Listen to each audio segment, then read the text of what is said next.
What's up, everybody? This is episode 18 of the Thick Boy Hours podcast. You're here with myself, C Unit, Chris Jones, Lord Chris, lordsofgaming.net community manager, along with my boy, Dodgy Yeti, aka Tyler Skaggs, and we got none other than Q, aka Mr. Short Round, coming to you after the Thanksgiving holidays, prepping for the Christmas holidays. We got lots of good stuff to talk about, but before we get into the topics, let's get into what we have been up to, and we'll start off with Dodgy Yeti first. What's up, sir? I know you and Q had the Friendsgiving stuff a couple weeks ago after the podcast. How have your couple weeks been, sir?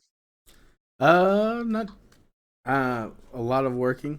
That is pretty much all that I've been doing outside of that Thanksgiving weekend. Thanksgivings were great. They were fun. They were good food, and yeah. Other than that, it's just been straight working. And now I am trying to devise a plan at work to not work so much, so that way I might be able to actually go play Magic again. So that is what's going on with me. Nothing's better than magic with the boys. I definitely know how the working a lot feels. Mine's more so voluntarily because they can't make us. I mean, they could, but they won't because they want to save money in most places that they can. But I know how you feel. I worked the whole month of August voluntarily, so I know how working every day feels. Not a lot of time for stuff, but it's Yeah. okay. We're looking up for the holidays. Hopefully, you'll get some time with, you know, the fam and stuff. We got our little thick boy hours get together on Christmas Eve at Grandma's Pancake House. And as for me, while Q's trying to fix his camera, uh, I've not. Well, I can't say I've not done a lot of gaming, but like Skaggs has mentioned a couple, he keeps reminding me, as well as Q, about the Twitch channel and the podcast. Still speedruns weekend two, trying to get some practice in. Been making a lot of stupid mistakes lately, so I decided to take a little break and just mess around in the first game and just sometimes you need to rest and reset before you revisit something and clear your head when it comes to a particular game or situation or issue and just come back fully with your mind reset. So hopefully when I jump back into Suikoden 2 on the next couple off days, we'll be able to progress with the speed run. Got 2 videos edited under my belt. My most recent one was Demio X Dungeon Dragons Battle Mark. Is it worth it? I feel it is better edited than the first video, but I have to take outside feedback to see what other people's opinions are. But editing's hard. I completely applaud people that edit important people's videos because I know how, just from the little ones that I've made, I know how hard it is. So shout out to all the editors for important people in the world. And another big thing is got a big community article coming out soon. Lots of important people within the gaming community. I won't spoil any of the super special ones, but like we got Jez Gordon of Windows Central, we got Ty Guy Travis of IGN, people from LogNet, we got Thomas Sala, the creator of the game Falconeer and a BAFTA nominee. I working on a couple other important people, so I don't want to spoil too much, but if you've read any of my community articles, you know how the people I try to pull in for these, so I'm looking forward to it. I will finish it Monday or Tuesday. It'll be out next week. Maybe creator of Xbox might be in there. One of the creators of Xbox, maybe uh, somebody important within marketing from Xbox might be. And he's got wait and see. And Q isn't here, but I told Skaggs I played a one of my lesser serious decks last night. Went 2-1, surpassed my goal of winning a game. It's a 5-color control meme deck, which we've talked about in the past before. Plays Krug as a companion, so everything costs 3 or greater mana cost wise, and I really like the deck, so I needed to play it anyways to see what I need to do to help the early game. Because if you play Slivers or Prowess or Goblins or just anything aggro, I have a difficulty winning those types of matches. So I felt every game was winnable. I made some mistakes, need to play a little bit better, fetch properly, but it was a fun experience. It was my first modern tournament back since I kind of went to another shop, so looking forward to future events. Now, as for Oh Q, yeah. Q also is an important person. Q works a lot as well. What have you been up to, Q? I know Skaggs talked about the Friendsgiving event. How was that, and how was your past couple weeks? It was good. Made a couple turkeys. Made some ham. Ate on that for way too long. Been chilling out, getting tattoos, hanging out. Oh yeah. We cracked a bunch of Digimon booster boxes that we found for like $5 a box. They were yeah. I pulled one of They his were favorite boys. we went Oh, to a yeah. game shop on Black Friday and they just had we should have just bought all the booster boxes. The We more I'm should've. thinking about it, we should have just bought. I mean, it'd have been like $500, but who cares? We'd have had 30,000 My cards. biggest mistake is never having money on Black Friday. The way I Christmas shop, I'm sure next year will be slightly different, but the way I always shop is I work that month of August, so I have the extra money for Christmas and stuff. So I never have money on Black Friday because I usually spend all that extra money to make sure I have all the Christmas taken care of. But next year, I'm going to try to have at least a little bit of money on Black Friday. Yeah, that's when I try to do most of my little shopping because you start shopping on Black Friday, you end up not getting anything for Christmas. So Lucky for me, my girl, she buys all the little shit throughout the year. I don't know how she does it because, like, if I try to buy something in, like, July for Christmas for somebody, I'm like, no, they're definitely going to have it by the time Christmas comes around or something. yep. But she always finds these My things brother that and she always finds the things that she can buy and they don't get it. yeah, my brother's mom and my mom shop all year round. She's like, "Oh, well, I think they might like this," so she shops all year round as well. She actually does the majority of our shopping. For example, like I give her, I say, "How much money you need this year for shopping?" And she does all my shopping for her side of the family for me because I tried shopping by myself 2 years in a row, and she was not happy with the things that I purchased for people. So I just give her the money and she does the shopping for me, but she shops all year round, so Hey, I that's fair enough. If you definitely got a know how problem that with is. the gifts that I'm giving, give me an amount of money and go get them bitches yourself. Yup. Well, when I buy like 1 year, I think I bought teacup candles for somebody, and apparently that's not an actual like gift, I guess. I don't know. Like it was gifts, and I think they would have been fine with it, but she felt she could do better and save me money by doing better than what I was doing. I didn't understand her reasoning, but I don't like shopping. But I do like Christmas, so I have no problem with people doing my shopping for me if that's definitely the case. Hold on a minute, boys. Technical difficulty. Go on mute.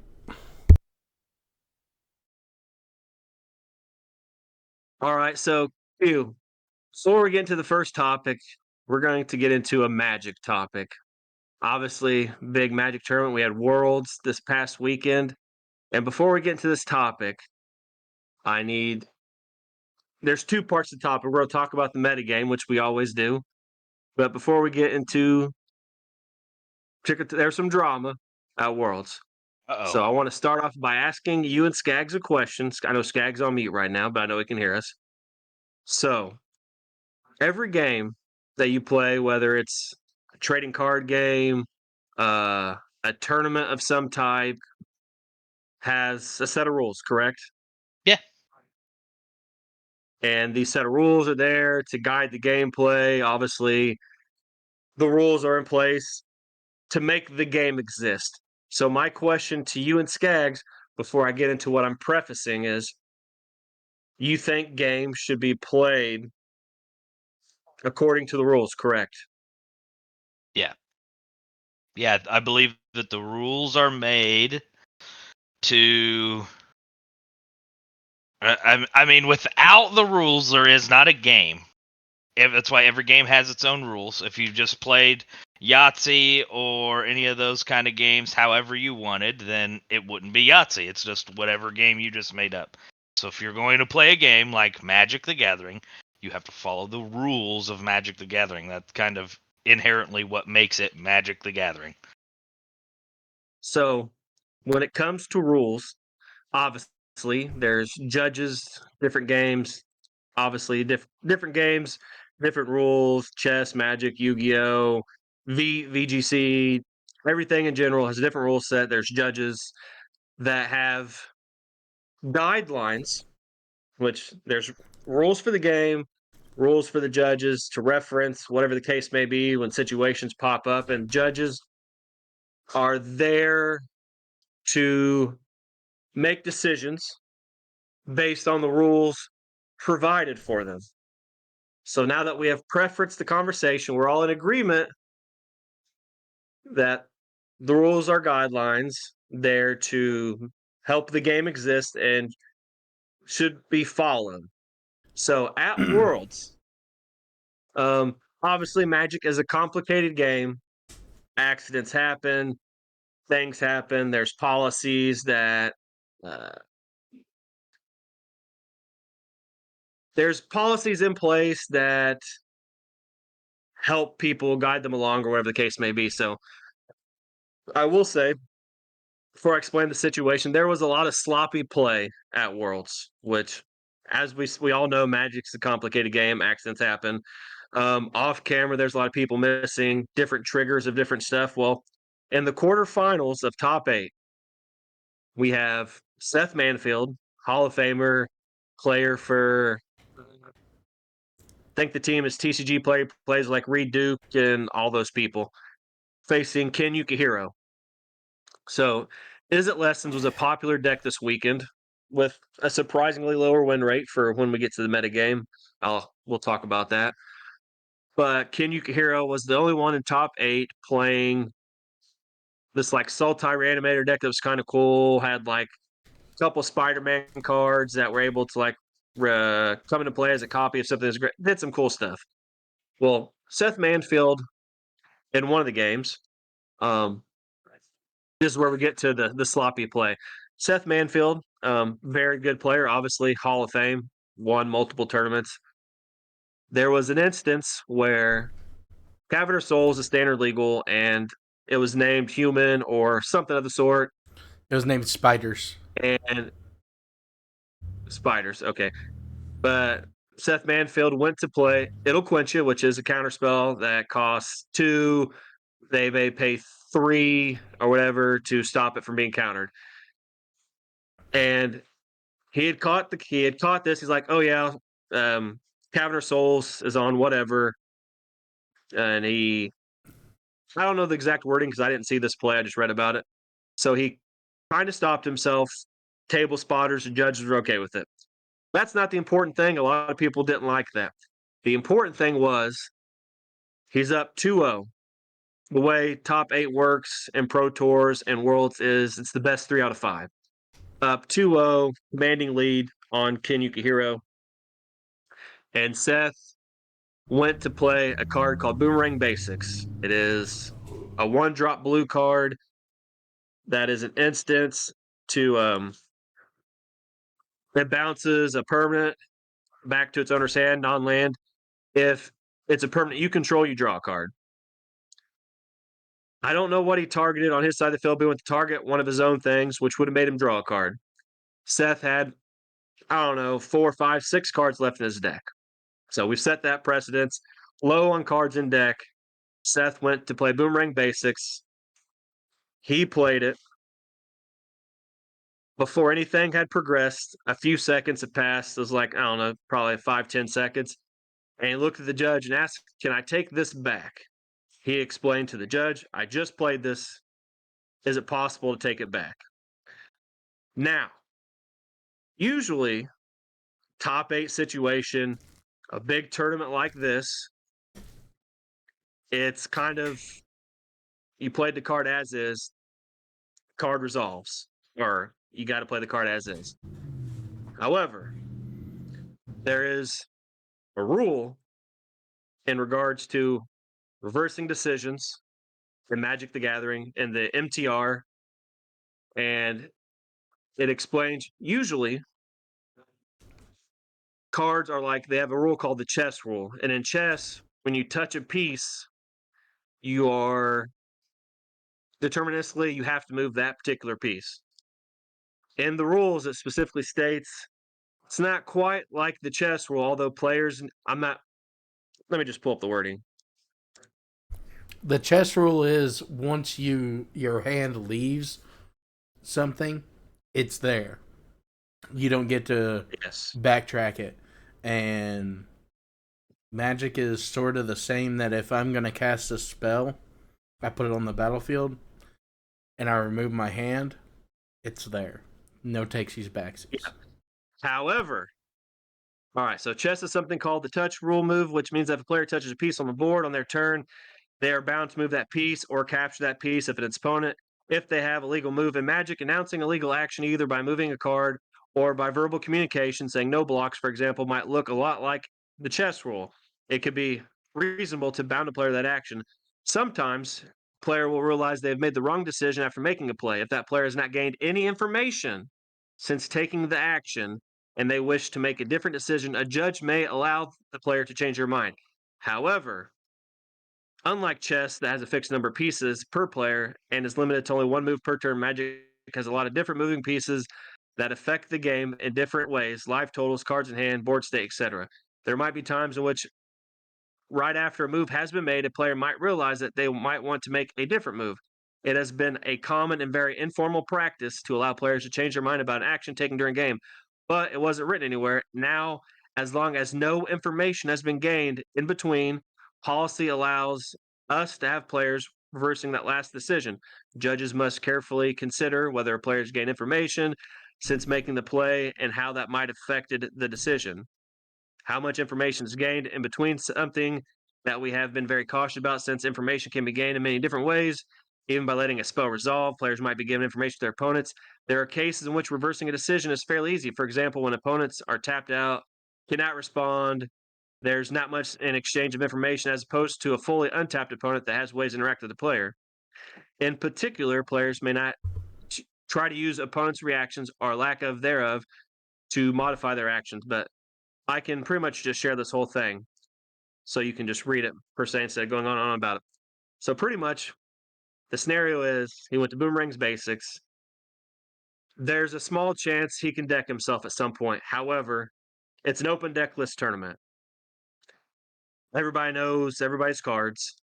Um, Ken has no instance in his deck. He has one black card in the sideboard, and it is a kill spell.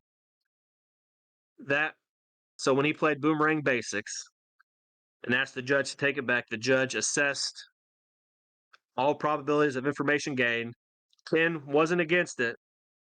As much as people like to say language barrier, Japanese people are a lot smarter than a lot of people give them credit for. Ken did not appeal to a head judge or nothing like that. But the judge allowed him to take the Boomerang Basics back. The judge ruled no information was gained because Ken can't do anything anyways. He could kill the one creature that Seth had, which does nothing when it taps. You may discard a card and draw a card or something like it's Grand, my favorite card from Avatar. So nothing of notice information wise was gained. So the reason I asked you guys about the rules beforehand was to preface if you think that card games or games in general should be played within the rules. So nothing was wrong here. Seth ended up going on to win Worlds or whatever. Like I said, he was up 2-0. He was probably going to win within 5 games anyways. Seth went 0-2 in the first 2 rounds, thought about dropping, and then ended up winning every round afterwards, and ultimately won Worlds. Him and his team had the standout deck of Is It Lessons, which the people on his team have a really good track record of being able to come up with creative decks for specific tournaments. Since this tournament, Is It Lessons, I've been getting slaughtered on all the leaderboards and stuff. But I know exactly before I ask you guys what your opinion is on the situation. But I want to say my opinion first because mine's going to be different than your guys's. As someone who is a level 1 judge, I've never judged in this capacity whatsoever for an important situation like this. However, with the facts of that we know in play, open deck list tournament, players knowing everything, not being able to do anything, no actions taken since the spell was cast. I would also rule the same way as the judge and allow the take back of this specific move in this scenario. If it's a completely different, like just like a closed deckless tournament, it's absolutely no, you can't take it back. If it's a different deck, they might have instance or be able to do something. It's a no, you can't take it back. Like this specific scenario, as a judge, I would allow it. I do want to state, because I've had minor skirmishes with people on social media, which is common. Social media is a cesspool sometimes. I don't agree with the rules. I don't think take back should be able to happen like that. However, like I asked before we got into the topic, as a judge, what I agreed to when I signed up to be a judge is to follow the rules and follow the MTR, any judge resources I have to allow the players to play the best possible game, obviously. I do think the rules are too lenient. They've got more lenient over time, and that is to help new players coming into the game because, like, as I rambled on, like, Magic's a complicated game with tens of thousands of different pieces that could be used, obviously talking about the cards. So they want to be more welcoming to newer players, but I do think certain rules, um, maybe for these bigger tournaments, should be slightly changed because not many newer players are making it to this level of a tournament. And I like a lot of people reference like pack triggers, like Summoner's Pact, Pact Negation, Slaughter Pact, Pact of Titan, or Intervention Pact. If you don't pay those upkeep costs, you progress past that. If the trigger's missed, you are allowed to go back and pay for that trigger as long as the judge can determine like you weren't intentionally cheating or whatever the case may be. And same thing like Tabernacle Pendrel Veil, like you can miss a Tabernacle trigger, go back, pay for your creatures. My personal opinion, all those rules are too lenient, especially at this level of play. I understand wanting the game to flourish, wanting to bring in new players, but I think you can tier certain rules like we have competitive rules enforcement level and we have less competitive FNMs, pre-releases, stuff like that. I feel they should be slightly changed, like because a lot of people also said like Seth was cheating. Obviously, not the case. There's rules on cheating to determine what cheating is. Like the judge could have said no. Seth just said, "Can I take this back?" If the judge said no, he would have continued to play, finish the game, etc. And then some people want to blame the judge. Well, the judge is just following the rules that are laid out before them. So like not cheating, not being favoritism, because there was popular players that made mistakes earlier on that did get game rules violations or whatever the case may be. So now that I've spewed all my guts out on that, hopefully I explained it well enough so you guys understood because it was a lot of information to take in. I preferenced first the rules because I wanted your opinions to not be swayed whatsoever before you understood that situation. So the part you guys are going to agree is that the rules are too lenient, but what do you think about this particular situation? As it was up to the judge, judge could have said no, but he allowed the take back of that particular card. I So, think once again it comes down to being a. Go hold on ahead. a minute, because I actually watched a video on it. It was Mr. Sir Pleasant Kenobi's video on it, and the other thing that's wild about the boomerang one, the boomerang take back, is that the guy actually had that sitting on the battlefield, like in play, like he cast it or was casting it, or like He said he played it to the judge. uh, he had it sitting out there for minutes and just did not.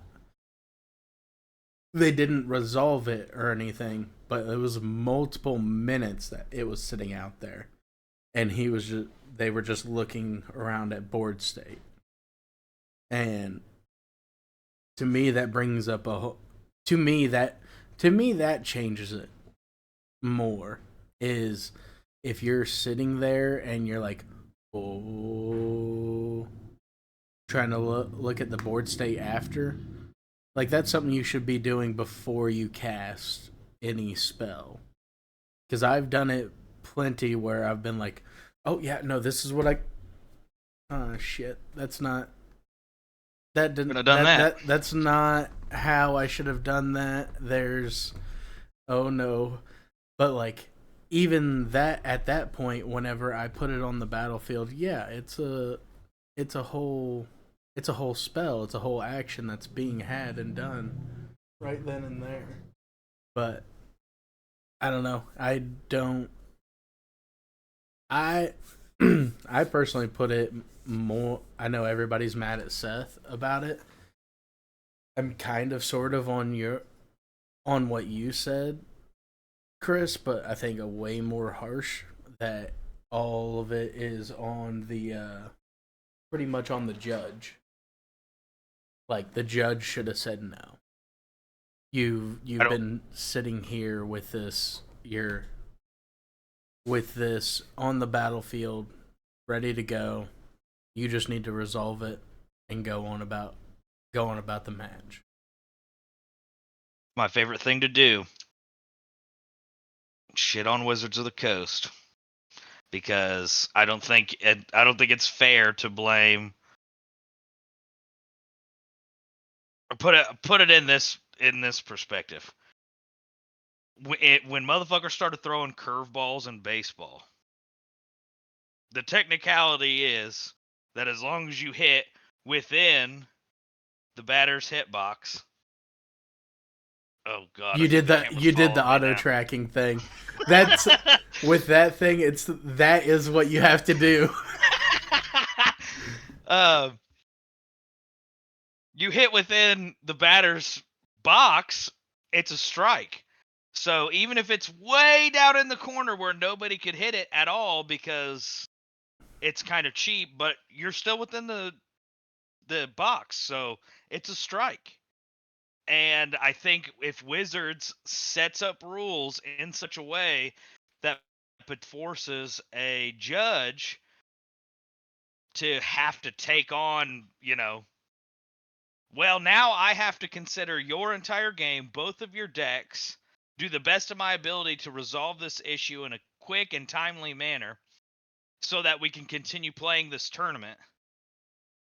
And Wizards of the Coast, it has literally made that my problem. I mean, you blame it on Wizards of the Coast, in my opinion.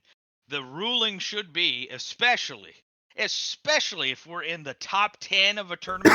Hell, if we're in the last day of a tournament and there's still 100 people, the top 8 of a tournament, exactly. If you're anywhere close to the last day of the tournament, everybody there knows how to play Magic. Everybody there knows what their deck does. Everybody there who's playing against somebody else knows what their deck does. They know what each other's decks do. So there should be very little leniency, very little, anything on those last days. I totally get if it's like, this is my first tournament. I'm asking a question. Not someone who has repeatedly been in high level tournaments. People know who he is, stuff like that. Every single time, it makes no sense to me. Why we even get put in this situation? Why would anybody be bitching about it? Of course he shouldn't have done that. The guy who played the card knew that he fucked up. He shouldn't have ever asked and put the judge in that position. The judge should have never allowed something like that to pass, but the buck has to be passed to Wizards of the Coast for allowing a loophole because people are going to use and abuse situations like that. I wouldn't be surprised that since this came out, if we don't start seeing this in tournaments now, where people will start doing take backsies and attempting to stall games and put judges in positions where eventually it will force Wizards to either make a hard stop to the rule. It can't just be up to... I think if mana is used and the card is cast and you're waiting for either triggers or a response, that's where your card lays. Now, if I lay my card down and I go to tap my mana and I say, ooh, and I untap it, and I pick my card back up, it's a different situation. I have not cast anything yet. There's Mana, lots I of didn't wait for a response, there's lots of scenarios. Go ahead, Skaggs. Go ahead. But I don't know. I put it more on the judge because as a judge, I feel like you are an authority figure in that scenario, and you are meant to be like that bad guy. You are meant to be the person that enforces the rules. And I am fully with the chess rule. Like if you're gonna do something if you're gonna do something weird like that, and you have to like sit there and do one of these where you just like hold your finger on your card.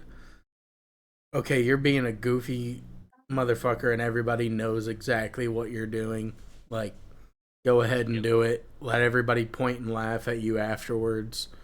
But that's more or less like why and where I stand on it, is that the judge is meant to be the authority figure, is meant to be the bad guy, is meant to be the one to control the space, and should have definitely followed the chess touch rule. Like as soon as you take your hand off of that, it's a no. It's a done. Like I've lost plenty of FNMs because of that stuff. I remember one where I was in the finals against Bailey. I got way too happy, didn't throw down my land first, and I evoked out a Fury and didn't have any mana to cast was it Undying Evil or something like that, and I just removed 2 cards from my hand is all that I did. I would have won, but Obviously, rules enforcement levels are different than FNMs versus the big tournaments. Most people are more lenient for FNMs, pre-releases, those types of events. Magic is a complicated game, so in regards to this particular situation, before we get to the metagame breakdown, a lot of triggers in play. I do believe everything should have been considered before casting the spell.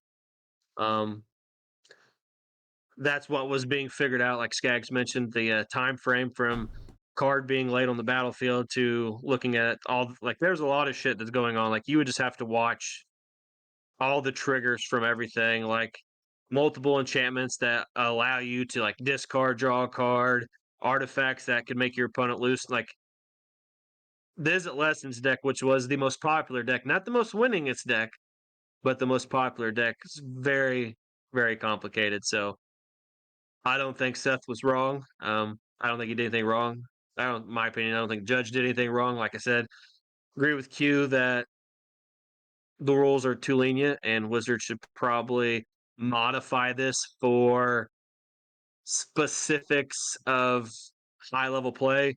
I remember an instance that I had, and I'll talk about this real quick. I almost had to disqualify somebody from a pre-release at Jordan Shop.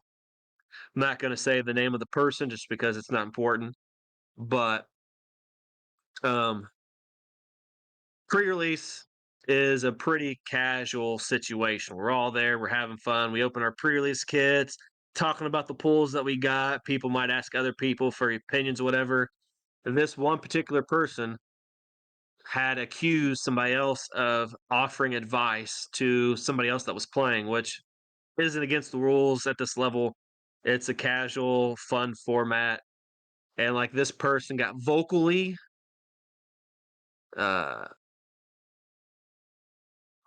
insultive isn't the word that I said, but this person had insulted the said person that he had accused of offering advice to somebody, and I'd never heard any advice offered anyway. So this person was accused of offering advice, which at this level of tournament, casual, stuff like that.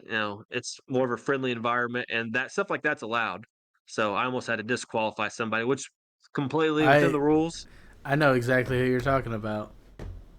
I'm not going to mention his name just because I don't want to get in trouble in case that could happen. Some magic person over me mentions it or something like that. But there was a scenario that popped up at one point in time.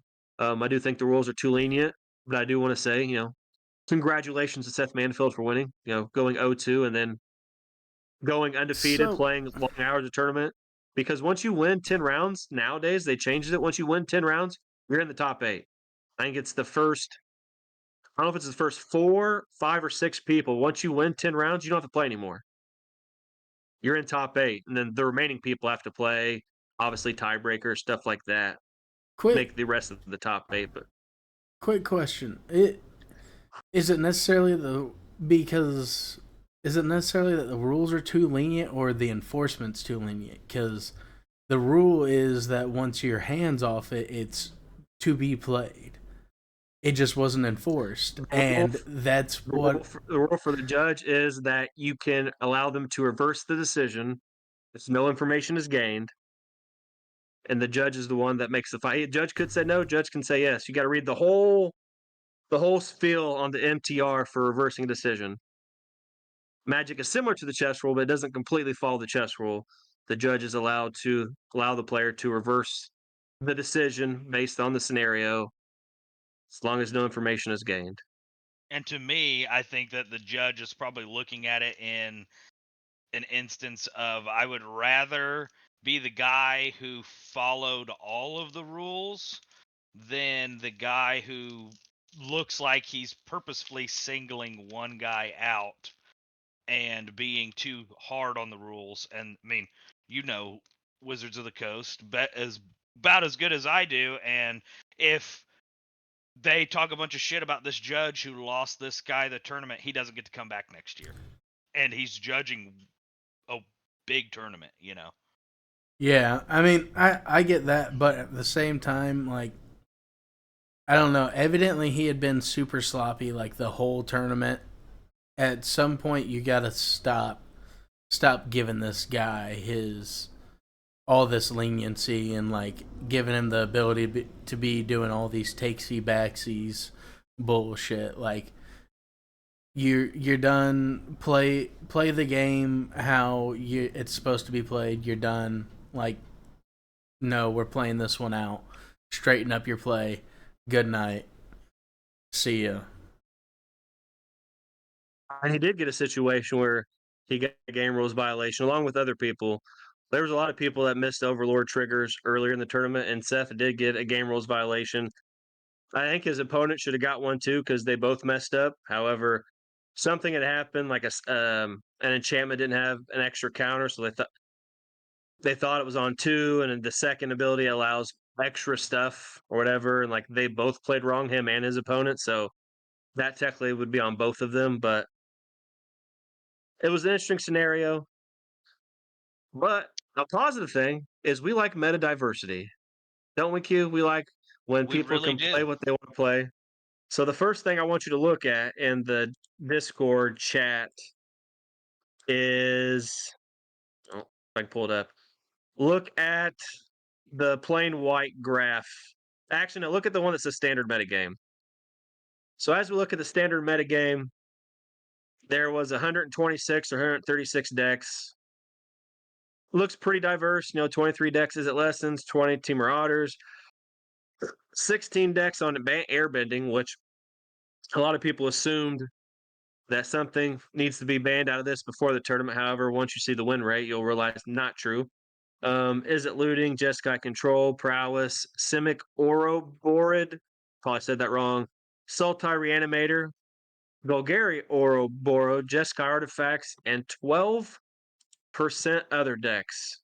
So usually when we are talking about metagames and situations, you would think Is It Lessons, probably the most popular deck, had a very high win rate. However, that's not the case. The deck with the highest win rate of 75% was Golgari Dragons. Second is Dimir mid-range at 68%.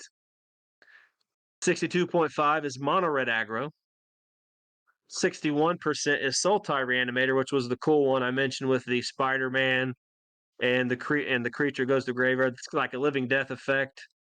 Then Jeskai Control, Is It Prowess, Otters, then Is It Lessons, then the Ouroborid, Demons, and other Otters, Blue-Black Bounce, Looting.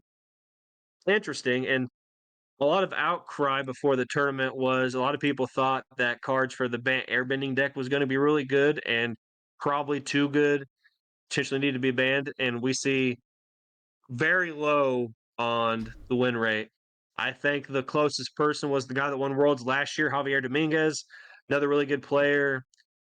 It's hard to say based on tiebreakers, but his very last round, if he won, he might have made top 8 with the deck, but I'm not that good at math when it comes to these situations, so I'm not going to claim that he would have made top 8, but to me, obviously lesser copies of some decks, wherever the case may be, but this seems, based on win rates, like a very good metagame for standard, obviously standard.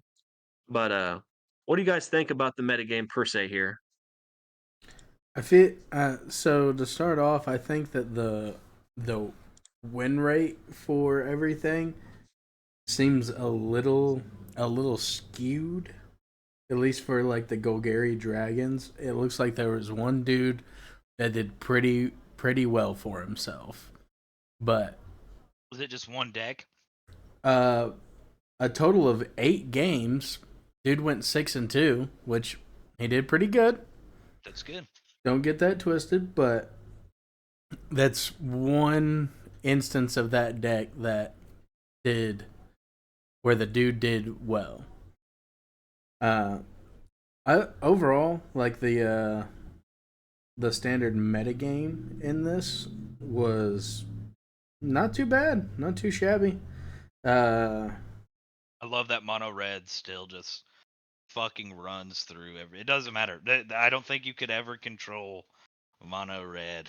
Mono red, You couldn't mono make blue. enough cards. Exactly. They'll always be there. But you know, it's much better than previous ones that I've seen. Obviously, you're gonna like I don't like to see like the 15 and 18% very much, but you're always gonna have your more popular. Do I like to see it? No, but it's one of those things that it can't be changed. That's just the way of everything. There's going to be a more popular deck. There's going to be a most meta deck out there. So, And this is also, I want to state before we continue, this is also obviously the first tournament with a lot of these cards. A lot of people predicted that the Badger Mole Cub from Avatar was going to be like the standout thing. This is the first tournament since the pre-release, so obviously the next tournament things could be different because obviously Is It Lessons created by the TCG team or whatever. The most popular deck has been getting eaten alive on ladders on MTGO and stuff like that. The Ouroborid, I think, has been the standout since this tournament. So continue. I actually started playing Arena on my phone. I'm sad to not see the deck that I've kind of come to love, which is the Teamer Battlecrier deck.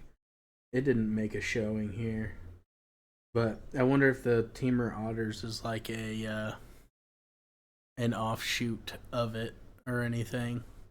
But It can go infinite, is all I know, because I know after the tournament, I have a mono black standard deck that plays. It's literally just mono black, plays 8/1 drops, a shitload of 2 drops, Dark Confidant, Caustic Bronco, just some kill spells just to try to keep. I like to get the platinum. Platinum, I think the rewards are fine for me, and I can do it in my free time. And I played the Otters against the Otters. I played only decks that existed from this Pro Tour, ironically. And the Otters deck, at least the one I played against on Arena, had the ability to go infinite. So I don't know if it's the one that you have talked about, but I lost to one going infinite or whatever. Of what, the battle cry or the otter? Otters. Okay. Yeah.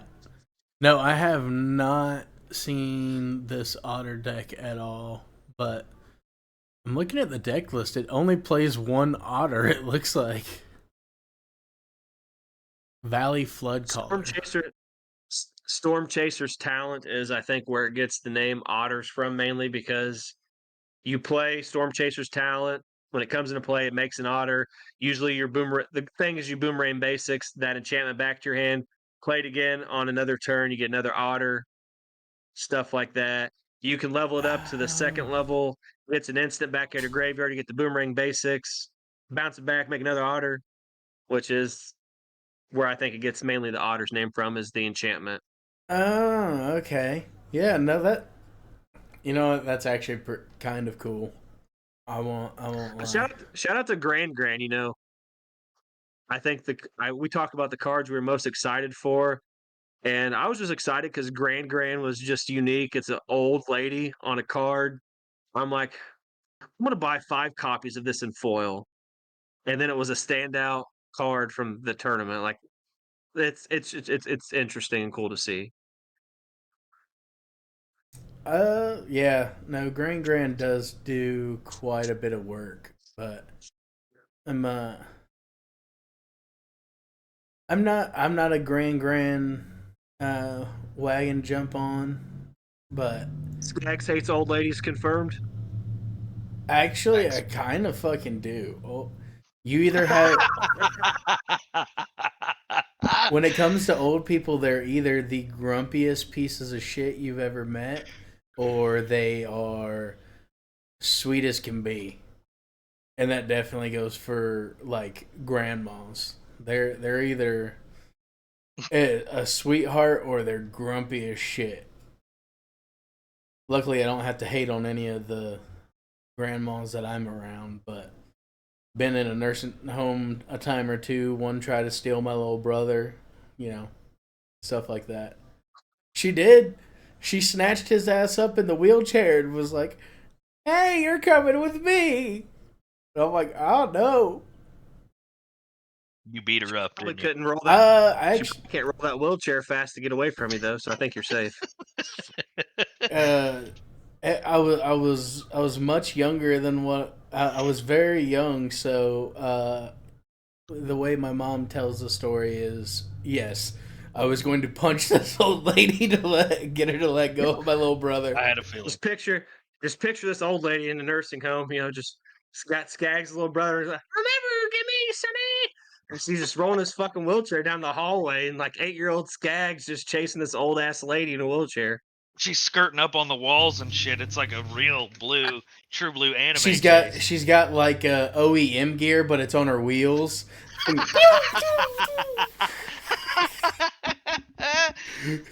She hits me with the Levi Ackerman shit. Just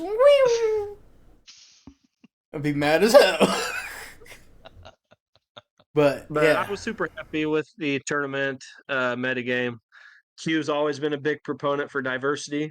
And absolutely. the thing I was happy about that player that played Golgari Dragons, which it was one player, is I've always talked about when someone says I don't want to play like the best deck of a format, and I tell them you don't have to. You can play another deck. Obviously, card choices and the particular tools that you need to have. There's some stuff you need to play, but like you don't have to play the best deck. If you are good with a deck, like out of all of our friends, I think there is nobody better at slivers. Q nodes probably knows every sliver ability from memory, like everything. If I was going to Worlds and I needed a sliver player, chances are it doesn't matter if slivers is the number one deck. If I need a player, that particular archetype frame or whatever, I'm taking Q because Q knows the deck very well. And I'm assuming this guy that played Golgari Dragon, someone that had been playing it on the ladder for a while, they knew the ins and outs of the matchups for blue red. The Sultai Reanimator deck has been popular for a while. Like they knew that deck was coming. So like Yeah. played against that, played against the prowess, the aggro, the control decks. Like this Dragons guy has played all these matchups before, except for the lessons, because it literally came out 2 weeks before this tournament. But like, you can play a deck, obviously with proper cards. If you are really good, know your cards very well, play the deck that you are comfortable with playing, and as long as you are good with that deck, know your deck, I think you have a pretty good chance. And it goes to like last night. Last night I played against Is It Prowess in the first round. I lost. I played against the new form of Yawgmoth with Green Sun Zenith, Badger Mole Cub, which is really good. I wish I would have traded it to Skags now at this point. I'm very happy to Then see I that played, that deck's doing well. By the way, I did find a then I played real against love for that deck. then I played against Is It Prowess. Both Prowess obviously quite more popular in the metagame than Yawgmoth, but played against two popular archetypes, and I played against 5-color control. This is not on any of Goldfish's current 3 pages for Modern. This deck does not exist on there. However, I knew the cards. I was comfortable. The second game against the Yawgmoth guy, I only had 2 lands in play, and through I don't want to say clutch gameplay because I feel that's more for like the final moments of a game, but through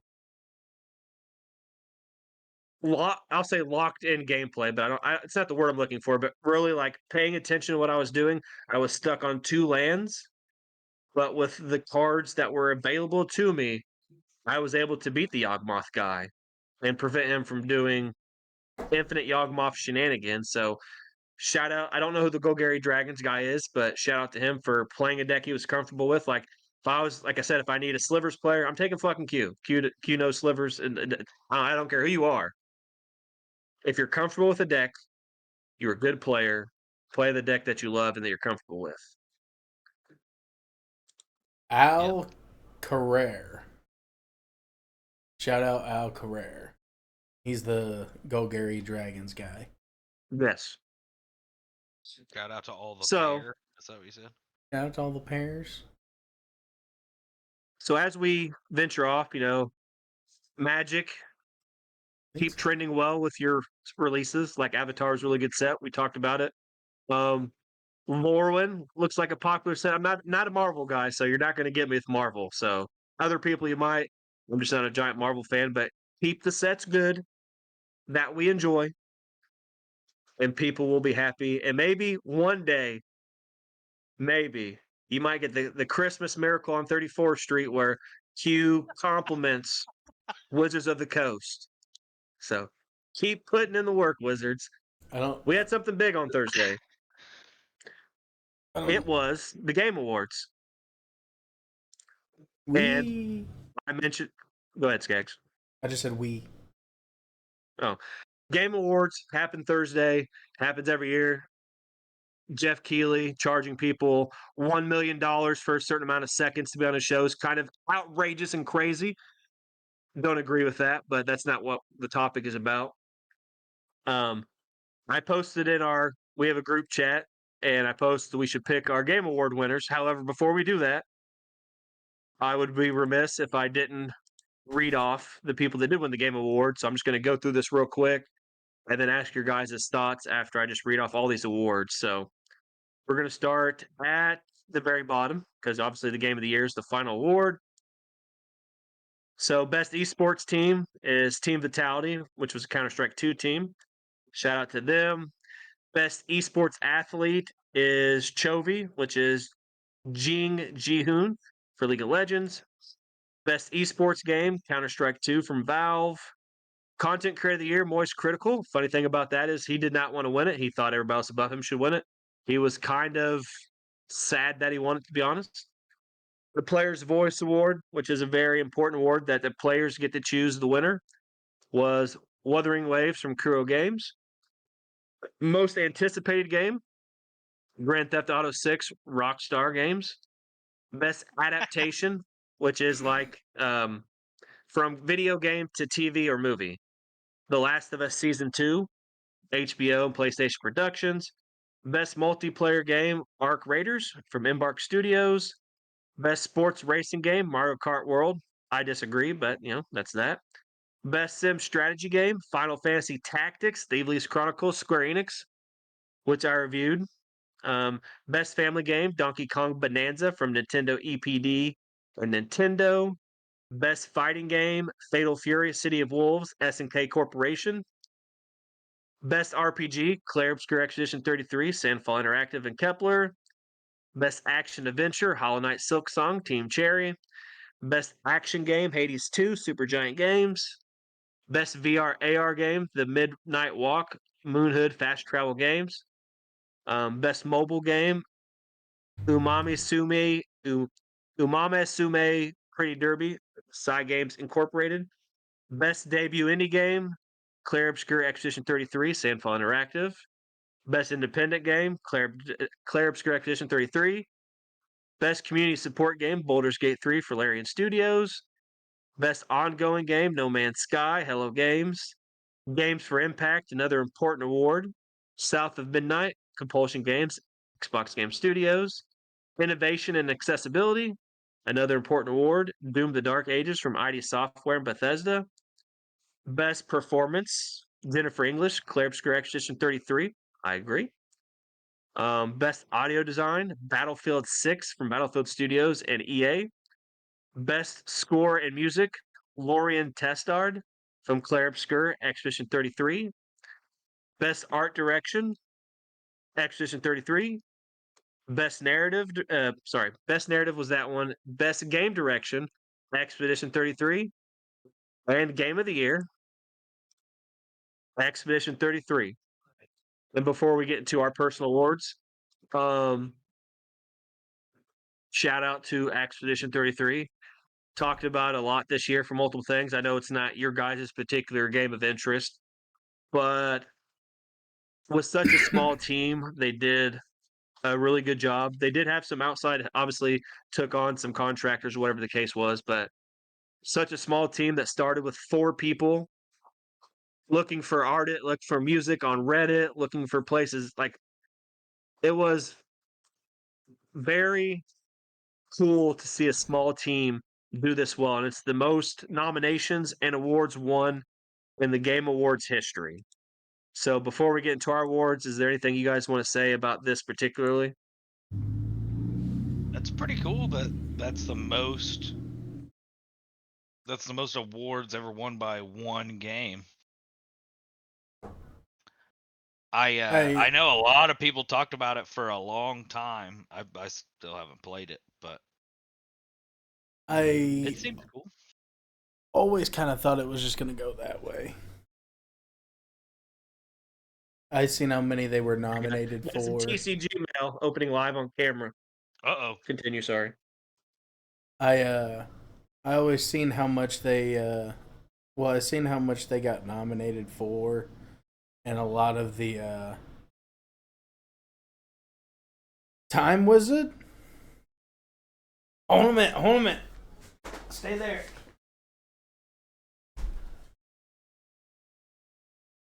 My laptop camera sucks, so. Oh, the Penguin Boy.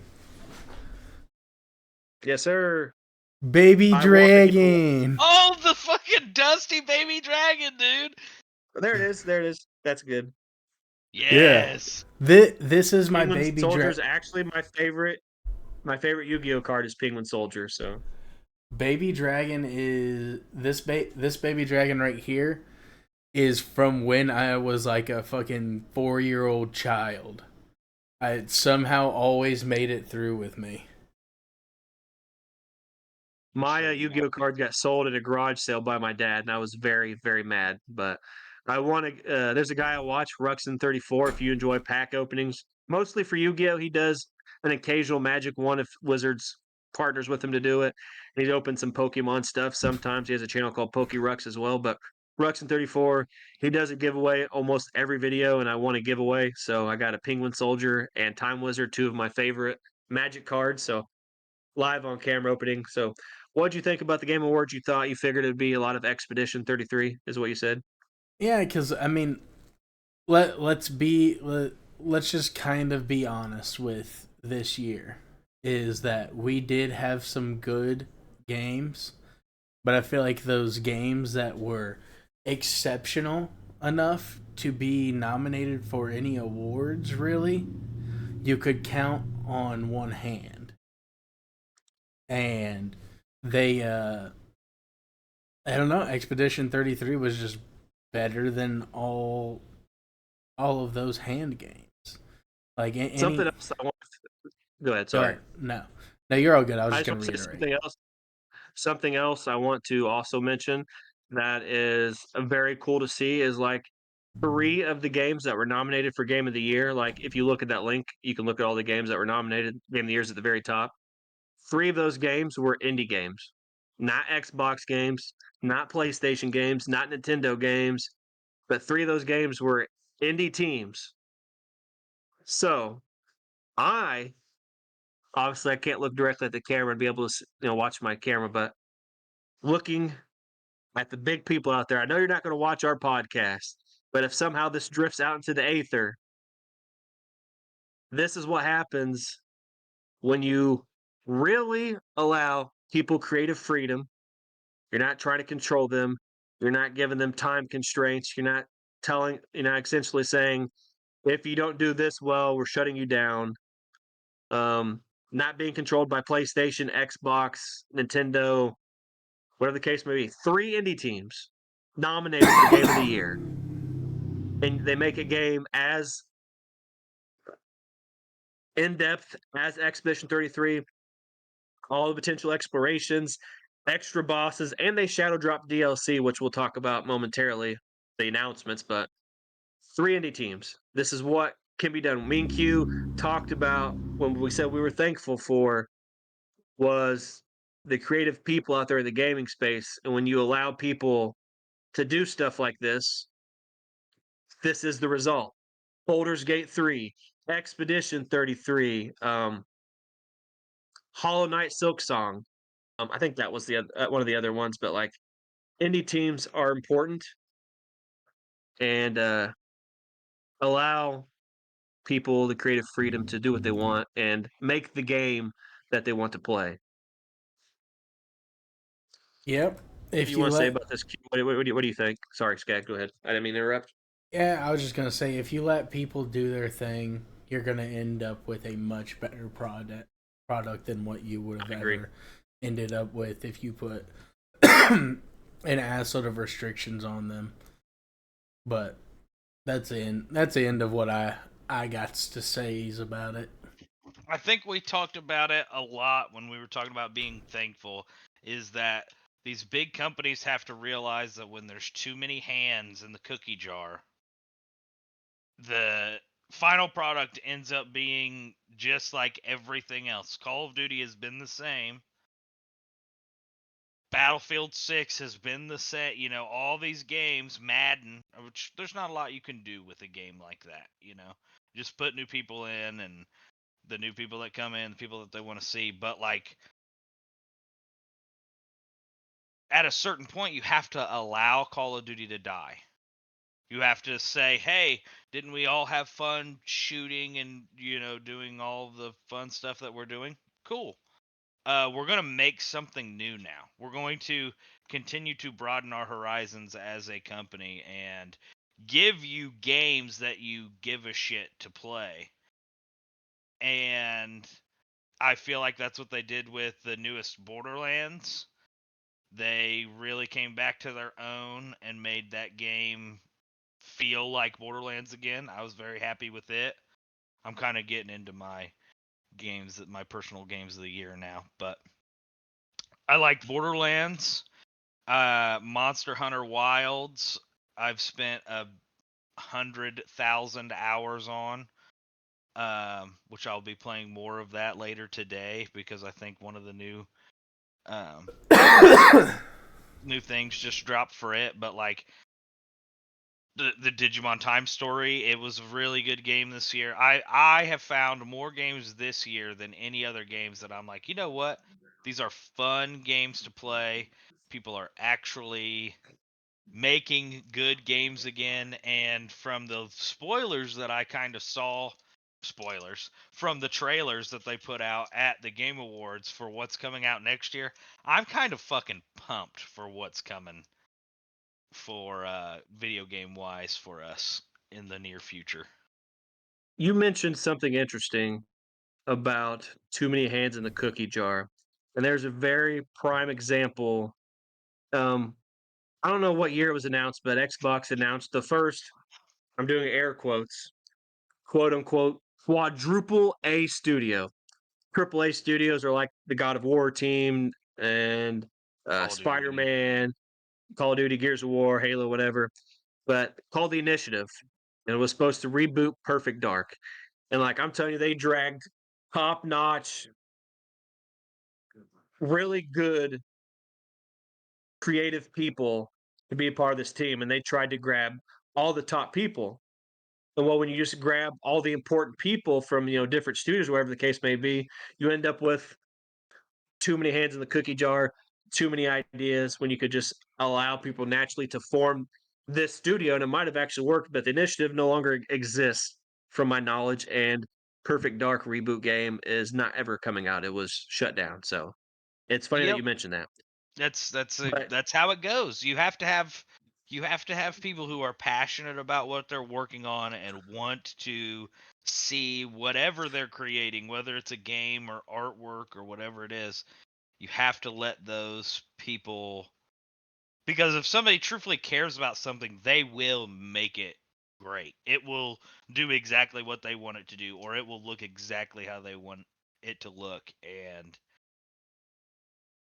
other people who appreciate that art, whatever it may be, will appreciate it that much more because time and care were put into this. yes. But as we get to our awards, to explain to the people out there, I messaged Skaggs and Quentin the other day. We're not going to pick a winner for like everything that the Game Awards had, but we have like just looking at it, maybe like 10 or 12 here that I feel are good enough. And we wanted to kind of do our own personal awards for the people that watch the podcast. So I'm just going to start at the bottom and read mine up to the top. And then you guys can just give your thoughts on mine before you give yours, if that's what you want to do. Yeah. So I'm a big remake remaster guy. That's the only reason I threw this category on here. And my favorite video game of all time was remastered this year. So um, you should instantly know that the best remake or remaster is going to be Suikoden 1 and 2 HD remaster for me. When I was a kid, I think I've cried once playing video games. And when I was a kid, the deaths in the first game, because I played the second one first, so I didn't play the first one first. But once I understood the second game and I went back and played the first game and understood the impact of certain deaths in the first game, it was, I think, the only time I've ever cried playing a video game. Like, it wasn't like a bawling cry, like I broke my leg, but like I had, swelled up with a little bit of tears there. VR game of the year, Demio X Dungeons and Dragons. My awards is going to be kind of like the game awards, so to speak, and you'll see why. But excellent, loved the game, everything about it. Best audio design, I'm going to say battle marked in regard to this game, but Demio X Dungeons and Dragons battle marked. Um, awesome audio design, everything, sound effects of the spells being cast, everything. Soundtrack of the year, Expedition 33. Um, there's very few times I can sit on a home screen and just let music play and just relax and enjoy what I'm hearing. And it's the same throughout playing this game. My entire experience with this game, just hearing the soundtrack, amazing. I could talk to you guys for 12 hours and just let the main song for Expedition 33 just play in the background. That's how good it is. Um, movie of the year, I didn't have one. I watched one movie this year, so I feel it was ingenuous to pick one. What Um, game movies were there even this year? it didn't have to be a game. The movie and TV series didn't have to be game related. Oh, But ooh. Monster I Hunter. watched What I watched one movie, so I didn't think it was fair. So we've watched quite a bit of. We always watch quite a bit of movies and shit. I figured what I put on here was for you guys specifically. Yeah. What what is your number one for this year, Q? I can't even remember all the movies that came out this I'm year. gonna go through mine. Chris is almost done with his. Oh, I thought we I'm were listening. going one at a time. No, I've said like 6 already. Oh, Yeah, he's shit. been going up the list. Best TV series, Tony and NCIS, Tony and Ziva. I'm always a fan of like Criminal Minds, House, NCIS, anything like that. And Tony and Ziva are two of the most popular characters on NCIS, and they're coming back after being away from the series for a long time. And it was enjoyable, more like a spy theme, kind of. And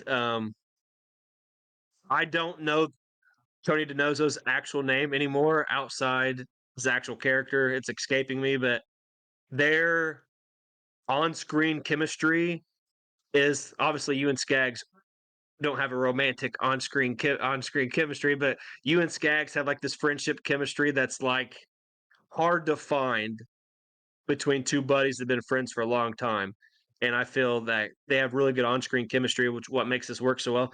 Best gaming moment, Magic and Final Fantasy crossover slash my return to going to Magic card shops again. The crossover Final Fantasy, big video game franchise, the best Magic set sold all time before the set released. Based on pre-release sales alone, this set was the best-selling set of all time. They did arts from all the games that exist at that point. There was something for every Final Fantasy fan out there. The cards, the majority of them, not all of them, the majority of them made sense within the Magic world. So excellent job on that part. And my return to the Magic Card Shop reminded me how important the gathering is to be out there, go out, meet these people, talk about your experiences, the camaraderie and stuff like that. And that's one of the reasons why I enjoy Magic so much. So best overall graphics, Expedition 33. You have to play the game to understand completely why. Developer of the year, Sandfall Interactive or Obsidian. Sue me, I picked two. Get over it. Um, Sandfall is the developer for Expedition 33. Amazing job. Actually, I should say Kepler as well. Kepler and Sandfall, but they did Expedition 3. Small team, great job. Obsidian put out Avowed and Outer Worlds 2. Outer Worlds 2 is one of the most funny games I've played all year. Um, it's like it's by the people. Obsidian's the one that made Fallout New Vegas. In case anybody out there doesn't know, but excellent job. Best overall character performance. I agreed with the Game Awards. Jennifer English for Expedition 33. She played Mael, the red haired girl and white haired girl. Um, the character resonated quite a bit. Was able to draw you into her story. I'm not going to spoil anything about the story, but to know the journey from beginning of her journey to what happens at the end of the game, um, well deserved. Jennifer English did a very good job. Best new IP, Battle Marked, Demio X Dungeons and Dragons, Indie Game of the Year, Expedition 33. And I was torn on my Game of the Year. I picked Battle Marked. However, Battle Marked wasn't out in time for the Game Awards, and it wouldn't have been nominated anyways. But it could be my bias for Dungeons and Dragons in general, but it was that or Expedition. I will state Expedition is the closest game to Suikoden that ever almost made me tear up. It's a very good game. The story, I feel it has significant impact on the people that do play it to experience Mael's story and her. Don't want to spoil anything. Her story, the things that happen, and the ending of the game. Almost your boy didn't cry, but almost brought another tear to my eye, like Suikoden did when I was a kid. But I picked Battle Mark just because of my love for Dungeons and Dragons. Um, being able to get there with your buddies, group of 4 people, to feel that experience of the tabletop. Obviously, it's in VR. Tabletop experience. I love Forgotten Realms. Mentions Elminster in this game already. You see Tin Towns. You see the Spine of the World, Icewind Dale. So those are my Game of the Year awards. Okay.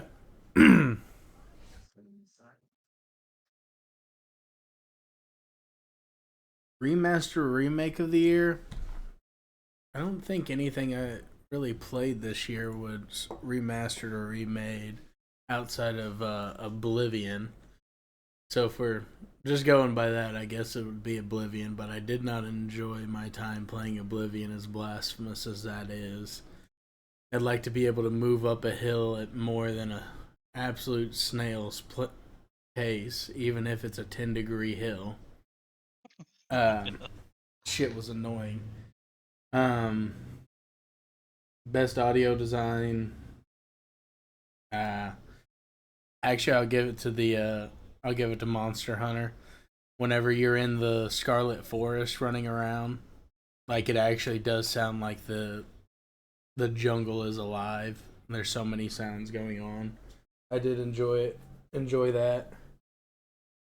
Soundtrack of the year. Man. I'm not the biggest like soundtracks make and break a game type person. So I'll just go to a default and just say Monster Hunter as well, because the fight music for that, or when you're hunting, is actually pretty baller, especially when you just started up. I love music soundtracks. I talked about being able to talk to you guys for 12 hours and listen to the home screen of Expedition. As someone that had a Nintendo 64 and would have NBA Live 2000, and literally the home song for like when you're just sitting on the menu is Naughty by Nature Hip Hop Hooray. I can't tell you how much my mom and my uncle wanted to slip my throat on the weekends, because all you hear from my bedroom is hip hop hooray. And you'd hear this for like hours, because I would literally, that would be playing, and I'd be like playing Pokemon on the Game Boy Color or whatever the case may be. So just kind of funny. That's how Need for Speed Underground was Exactly, for me. exactly. Yeah, but they don't make soundtracks like that anymore, I feel like. Yeah, people are too um contracty with licensed music and stuff nowadays, which kind of sucks. But oh, I guess I skipped one. VR game of the year, whatever Chris chose, because I don't play VR. Dungeons and Dragons Battle Mark, baby, let's go. Movie of the year, I'm actually gonna give that to Sinners. Sinners was was the only movie I watched all year that I actually wanted to just rewatch it. Is Sinners 2025 movie? I'm pretty positive it is. Came out earlier Something this year. I don't want to interrupt again, but I'm going to say this No, because I know people are going to read this article when it comes out. Our website has our own awards, and I don't know finalize what the winners are, but I don't know if I'm getting in trouble for saying this, but I'm going to say this anyways. One of the things that is nominated is Fallout, the TV series, and it doesn't come out till December 17th. It is the 13th as of recording this, and I disagree that it was nominated for our website. So I'm praying that it doesn't win. So if somehow Fallout TV series wins for our website, lordsofgaming.net, and you read it, just know I vehemently disagree and it should not be nominated. Sorry, continue. What, the Fallout? You don't think the Fallout series should be? No, because our things should be done by time Fallout comes out. It's not been out this year. Oh The shit! next season doesn't come out till the 17th. It hasn't. But someone nominated it, I'm assuming, based on the first season, but it was nominated last year, whenever it came out for the first season. That's when it was nominated, and it won our TV series of the year. Well, it should not be TV series of the year this year because it's not out yet. And what happens is we vote on all these awards, and assignments get distributed. People will say why this game or this movie or this thing should win. So the stuff's already been assigned. So there's a big asterisk for me when it comes to the Fallout TV series because it's not the 17th and it's not out yet and hasn't been out this year. So I just want to say, in my opinion, it should not be nominated for TV series of the year. So sorry. I'll give you that. I think if your list went out after, like, on the 17th or after, then you could go ahead and count it, because you don't even know if they're gonna shit the bed on this one or not. Like, if they're going Exactly. The first two episodes could suck dick. We don't know. Yeah, right. Put some respect on its name. Hey, I voted for Fallout TV series whenever we nominated the first time, but I want to be fair. Just like if Suikoden 6 came out on December 17th and we're voting for Game of the Year, I'm not going to nominate Suikoden 6. I mean, That's I'm fair. just trying to be fair to everything, which Yeah. I'm trying to do more as I've gotten older, try to take a lot of my bias out of certain situations. Like, I didn't vote for Suikoden 1 and 2 HD Remastered for Game of the Year. My vote for our website was either Expedition 33 or the Battle Marked game. I was being fair. My bias would have been the remaster. However, it's a remaster, and why it wasn't nominated for Game of the Year. But sorry to interrupt. I just wanted to make sure that everybody knows because I know people read my articles. No, you're all I good. agreed for Fallout TV series. Sorry. Yeah, that's what I'm sitting here trying to go through all of them because I know I'm gonna forget some, and then like later on I'm gonna be like, God damn it, I should have picked that one. But I wrote all mine down ahead of time. I did not. I tried to think of them all, but I did not have a moment to sit down and do that. But TV series, Solo Leveling. No, you know what the TV series But is. well, hold on a minute. I did have this part. Like that would be my anime, but Okay. the if you don't want anime as it, it's going to be the Aliens I think show. anime counts if you want to do an anime. I didn't think about anime. I completely forgot about I anime technically as TV I think I series. So know exactly where Q's going with his, but I think I found more enjoyment watching the Alien one than I did what you're thinking about. I Would don't know. We talked about it a lot. yeah, I you know it it's kind of a toss up between the two. Either one is fine to me, but I did. Yeah, I could. We did have a lot of fun with the Alien show and this and my show.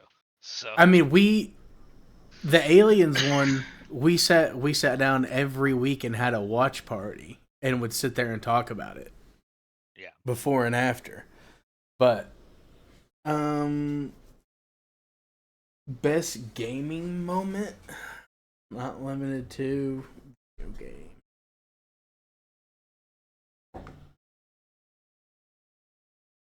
Uh, First time I took down Arcbound.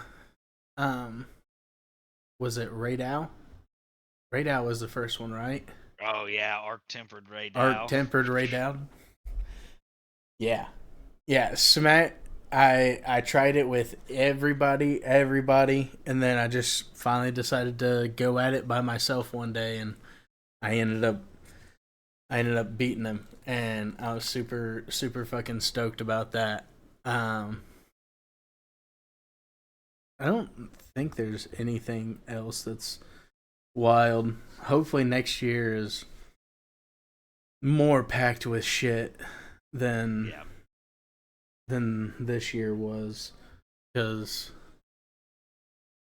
man, thinking back for a whole year, this was one I tried to think of and I couldn't really think of much outside of that. Um, Best overall graphics. Where Winds Meet. I'm surprised. I thought this was going to be an easy Monster Hunter for you and Q. No, no. Monster Hunter looks good, but Where's When Meets looks beautiful. It looks beautiful. I'm gonna look it up real quick because I don't know what it is. It's a new MMO that just came out. MMO action RPG, like half whatever.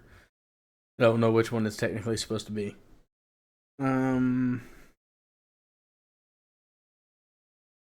Developer of the Year, Ubisoft.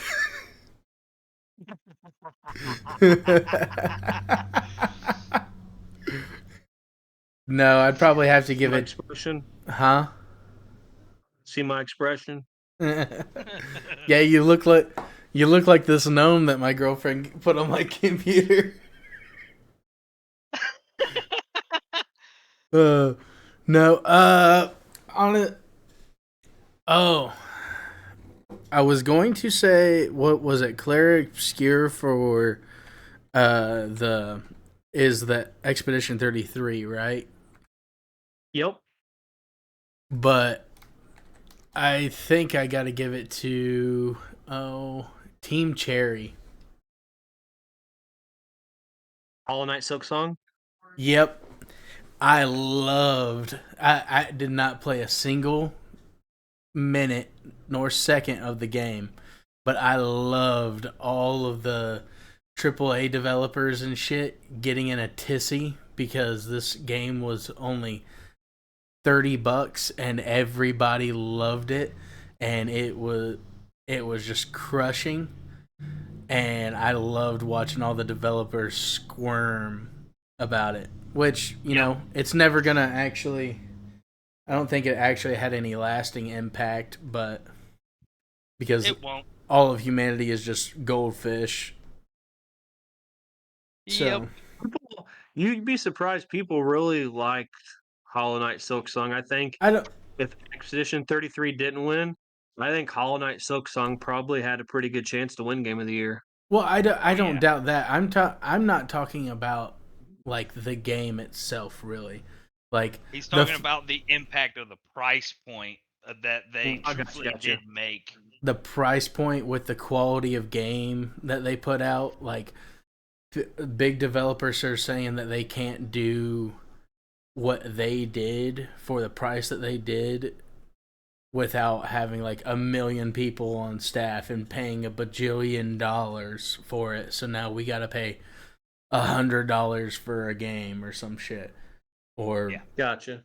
like that's more or less what I'm talking about. And I love that they came out and were like, no, fuck that, $30 you can have this game. And they were like, sorry, we tried to get it down to like $20 for the game, but that wasn't doable. Best overall character performance.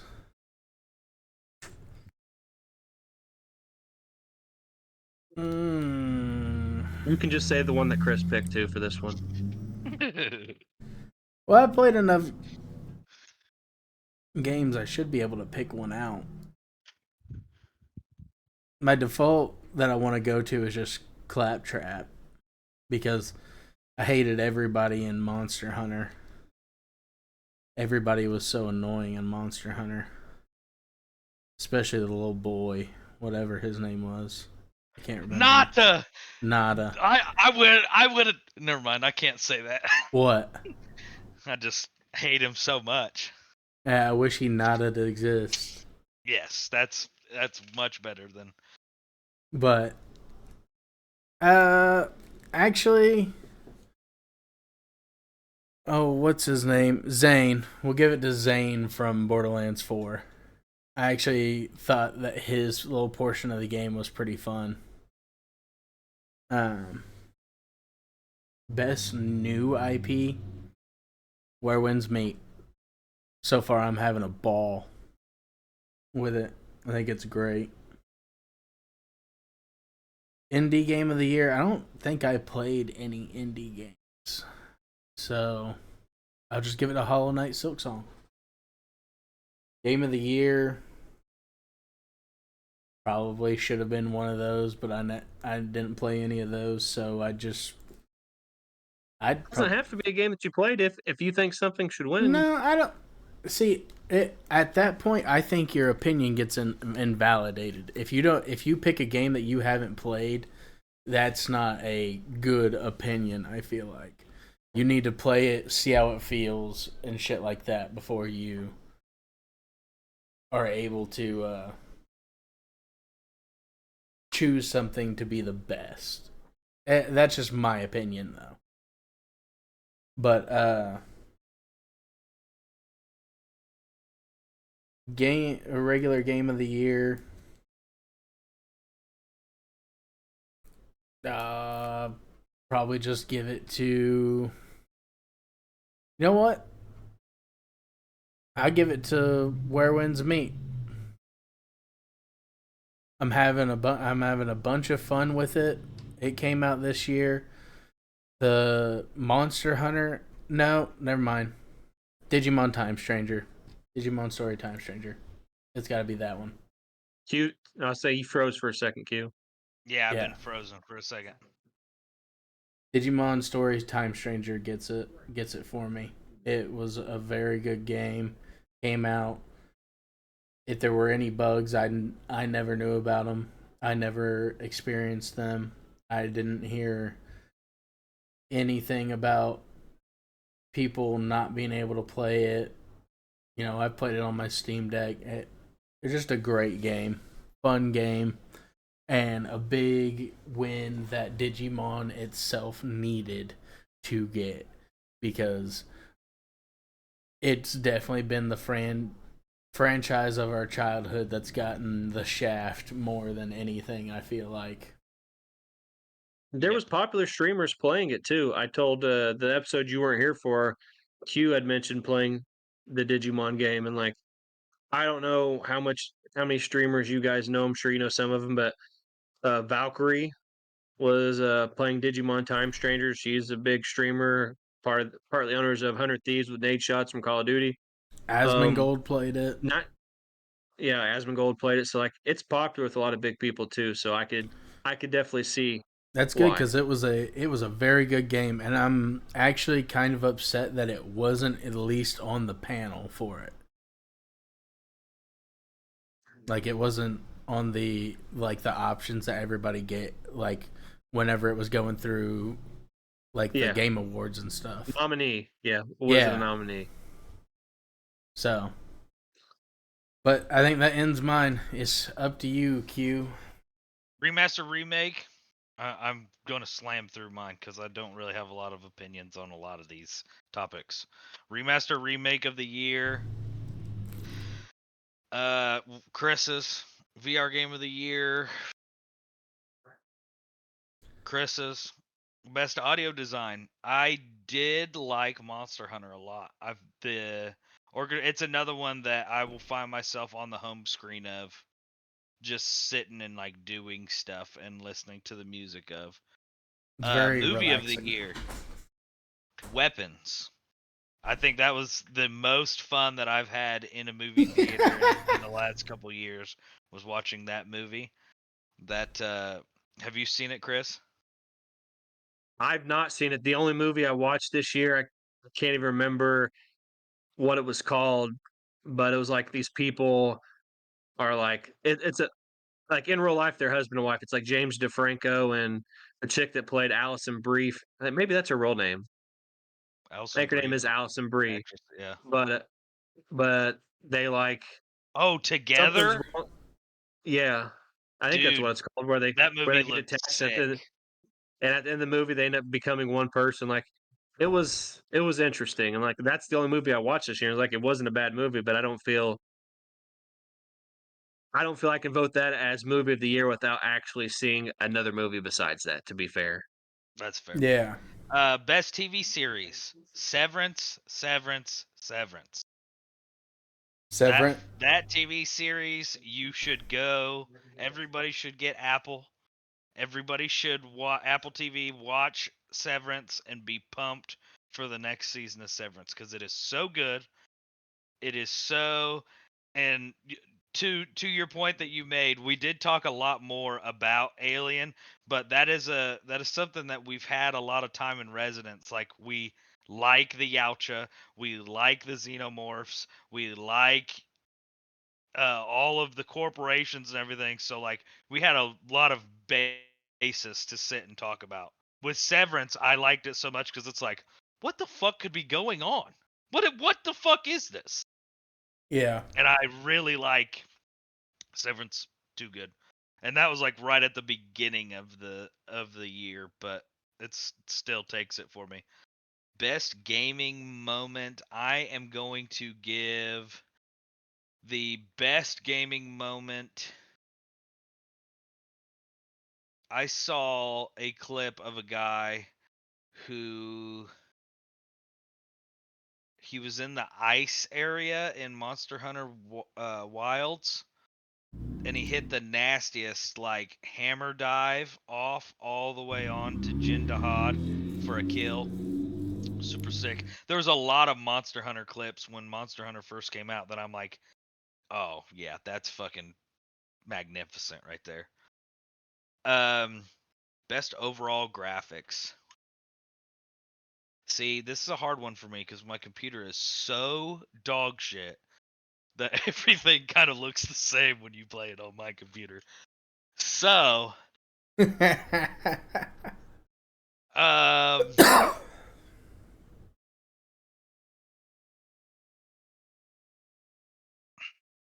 There's new I'm go- Ardean weapons in. yeah,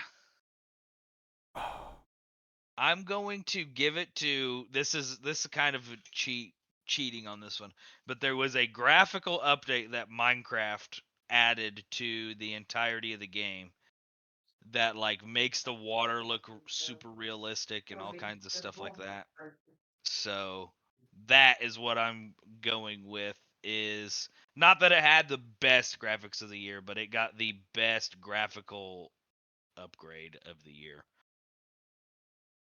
Um Developer of the year. I mean, I got to give it to the Expedition 33 boys. That's pretty impressive to come through and sweep a majority of the game awards and leave with game of the year. Doing got to be doing something right. Best overall character performance. Um,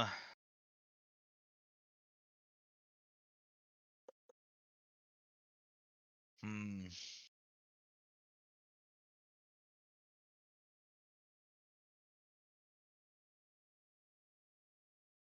I like your answer, Skags. I think Zane did do. I think a lot of the people in Borderlands did a pretty good job with portraying their characters. So I yeah. Best new IP.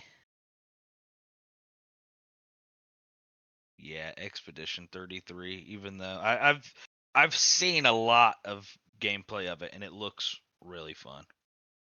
Indie game, you got to give it to Expedition 33 as well. And game of the year for me in particular is Monster Hunter Wilds. Bless you. I have had. I'll check. I'll see what my hours on Monster Hunter are, and I'll let you know here in a minute Go once it ahead. all pulls up. Skags, what was your gaming moment of the year? I don't know if I heard it. It was actually beating Art Tempered Ray Dow. It was the very first Art Tempered that they put Okay. out. Uh, it was either going to be that or it was going to be um, when I when I won. I placed very good on like one of the special missions. Like I got what would be considered what was like an A on a one of these missions where you get like a set loadout and everything like that. And if you get like a certain top percentage, like you would get the special charm and everything. And then once I went and looked, uh, I was not that top percentage because there was a bunch of people who were cheating doing one shots that had 1 millisecond in the challenge and everything like that. But the Art Tempered Ray Dow was one because I tried and tried and tried and tried and tried and tried and couldn't beat it. But I beat him and got I didn't get a B. I got an well, I didn't get an A. I got a B with it.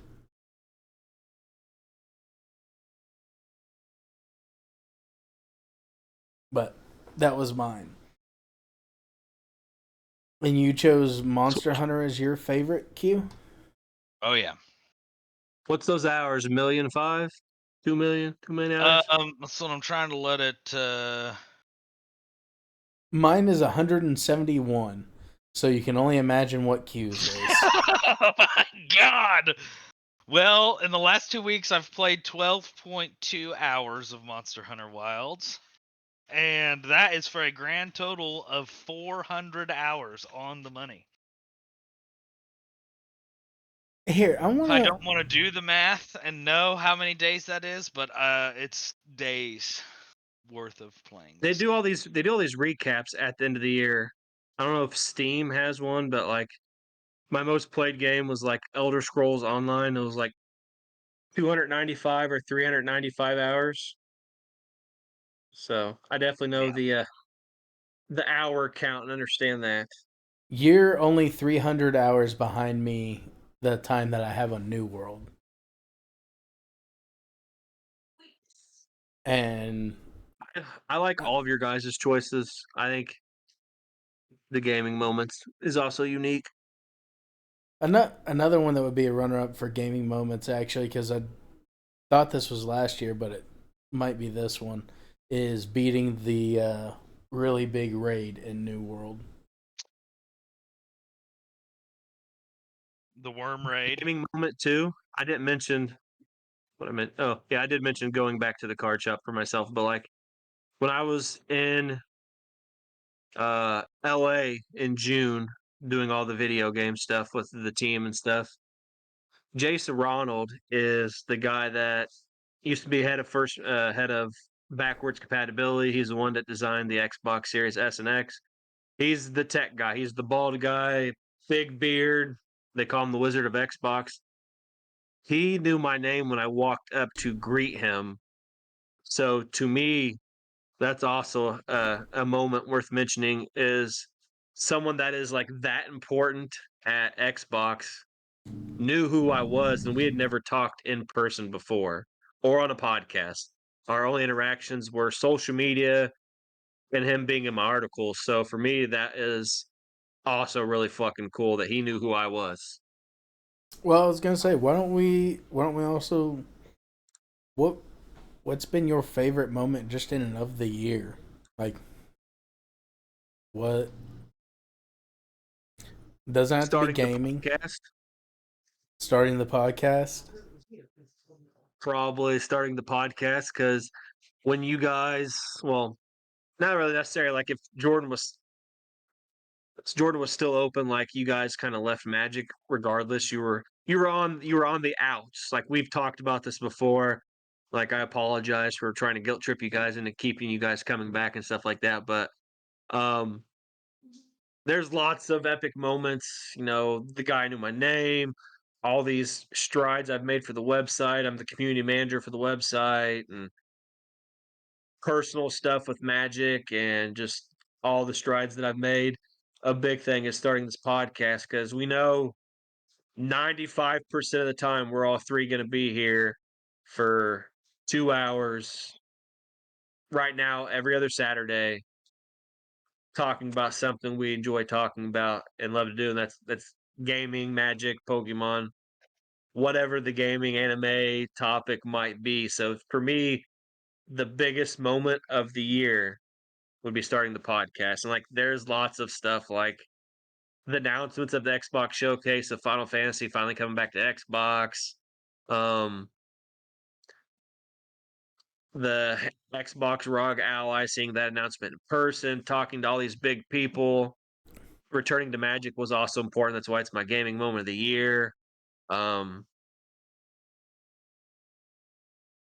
Had some pretty crappy moments, but I'd say definitely the podcast is the best moment for me.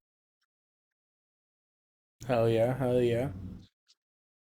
Mine would probably be getting getting my house. That was pretty nice.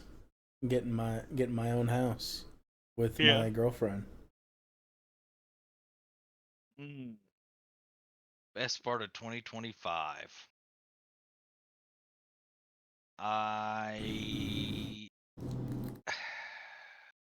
I mean the podcast is up there. Getting to hang out, have scheduled hangouts with the homies is always good. As far as I started running D&D campaigns this year, got to hang out with a lot more people than I've hung out with in a long, long time. So lots of fun Speaking, stuff this year. I also started teaching girlfriend's daughter how to play Dungeons and Dragons too, so I guess that's pretty important. Very Yeah, you nice. you can just run a D&D party with your household now. You got Yeah. enough people. Yeah, nobody's playing D&D but us two, I'll tell you that. Chat GPT helps me write the descriptions that I'm not creative enough to write, so pretty interesting campaign. Chat GPT, as much as we don't like AI, there's some positive aspects and helping me come up with stuff to describe certain situations I can't because I don't have the brain power anymore. That's another pretty big moment. But we got a couple more topics. I want to run down the announcements at the Game Awards so you guys can look through that. That is the other link I sent you. I'm just going to run through the announcements real quick, and anything that sticks out to you, mention it. We have obviously Expedition 33 winning the Game of the Year and launches DLC, Shadow Drop DLC. So if you like the game, the DLC is available. Larian Studios, people that made Baldur's Gate 3, there had been pictures online floating of this weird statue, obelisk, or whatever out in the middle of a desert. And it was Larian Studios, people behind Baldur's Gate 3, announcing that they're making Divinity, which, if you know that series, I don't know a lot about it because I've never played it, but it's a pretty popular series. And they said, their words, it's going to be bigger than Baldur's Gate 3. We had Capcom finally confirms Leon S. Kennedy is in Resident Evil Requiem. Tomb Raider Catalyst announced for 2027, and one remake is 2026. They announced Control Resonance announced by Remedy for 2026 release.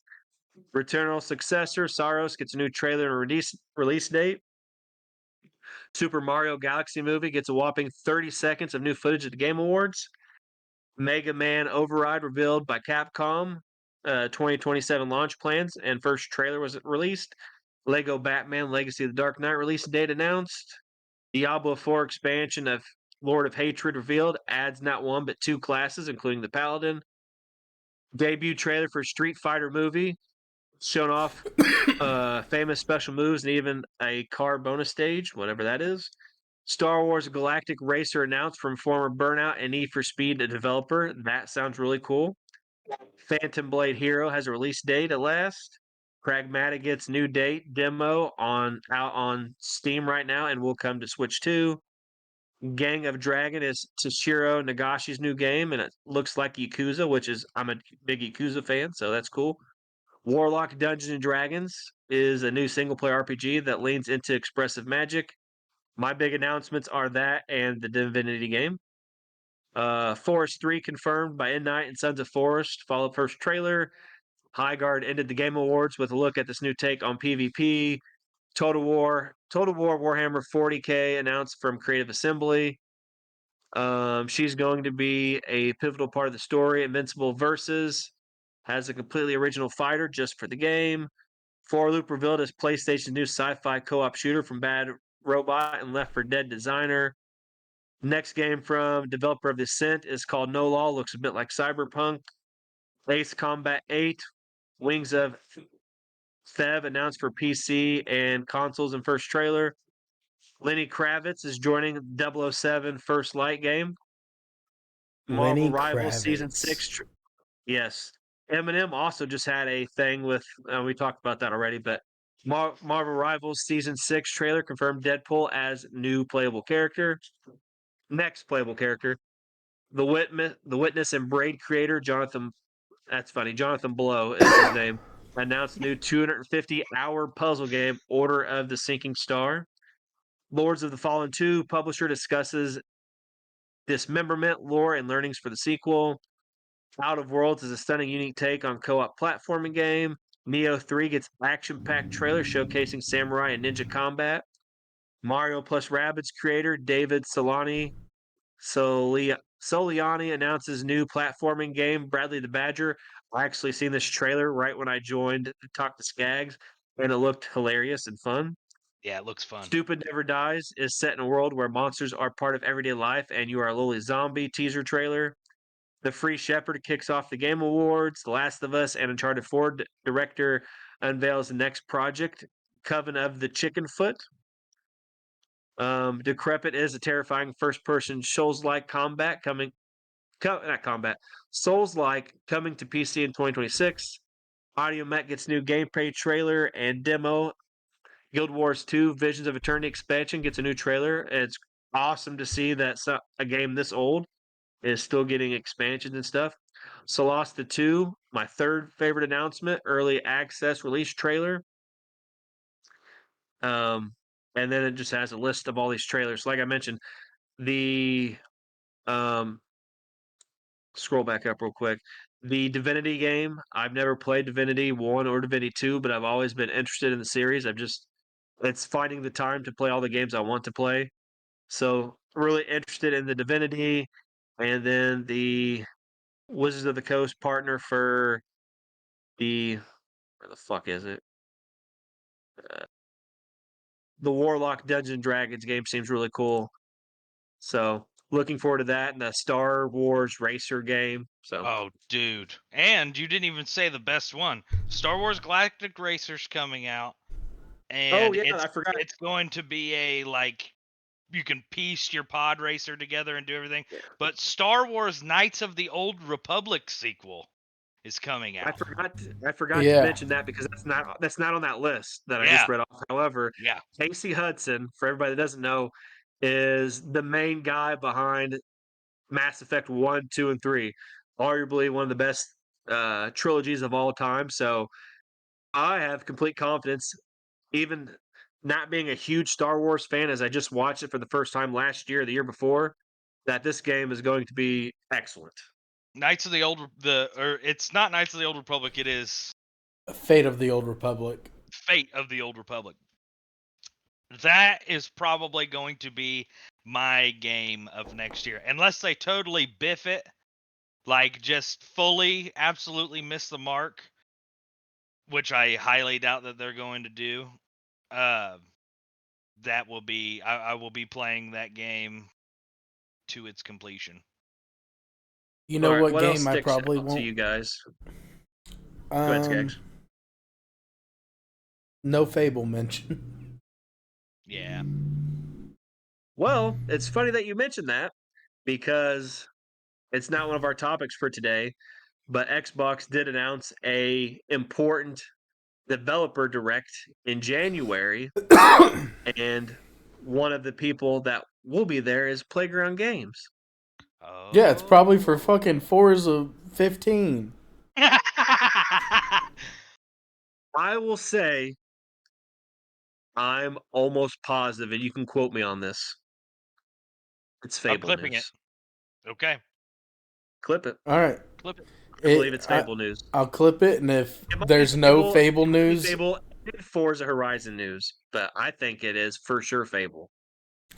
okay, and if it's not, I'm coming over there. I'm gonna snip off your big toe, and I'm gonna keep that as like a lucky foot. Like a rabbit's Wear it foot. around your Yeah. neck like you need to wear it on a necklace like Logan Paul did the Charizard. I'll get it graded. My What big toe's condition not is going my to get a foot? 10, so you're out of luck on getting a 10 out of 10 on my big toe.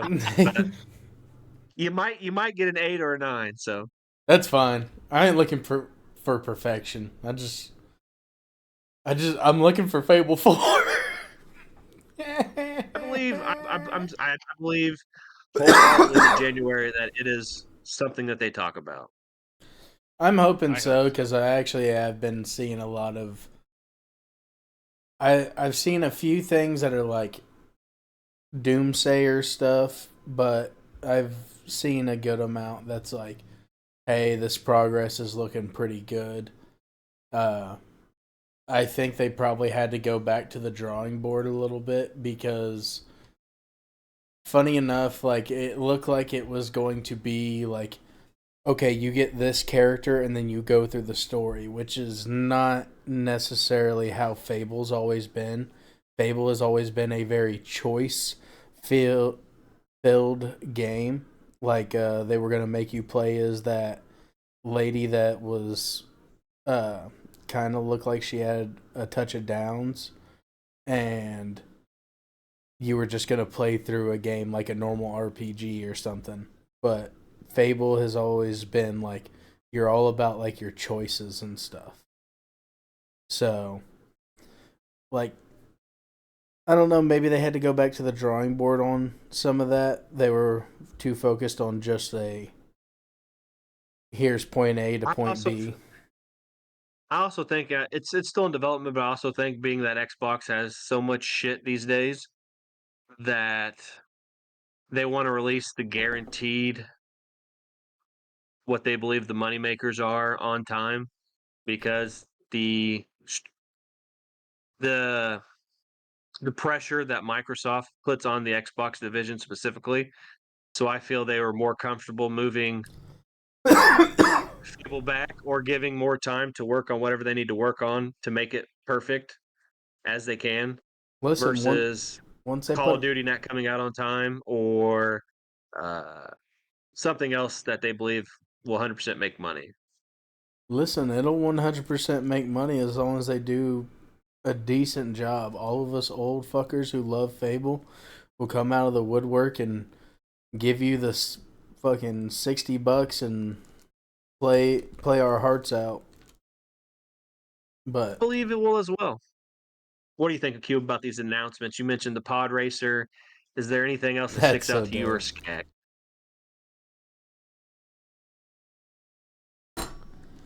Oh, you there, Sorry, I Q? had another big lag.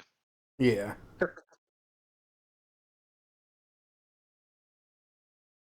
Yeah, I hope it's Fable. Okay. We all enjoy, you know, Skaggs' favorite game of all time. So hopefully he gets his wish in January, which we'll be talking about on the website. I have one last topic we'll get into real quick before Avatar comparisons, which hopefully you guys remembered. It's Avatar Last Airbender comparisons. Mm-hmm. One of my favorite things to talk about, especially when Q is on the podcast, is Pokemon. So I wrote an article recently. Me and Skaggs, me and Q, I've all talked about Pokemon Wind and Waves. That's the next gen Pokemon game coming out. But a game coming out before that is going to be Pokemon Champions. I recently wrote an article about everything we knew about Pokemon Champions.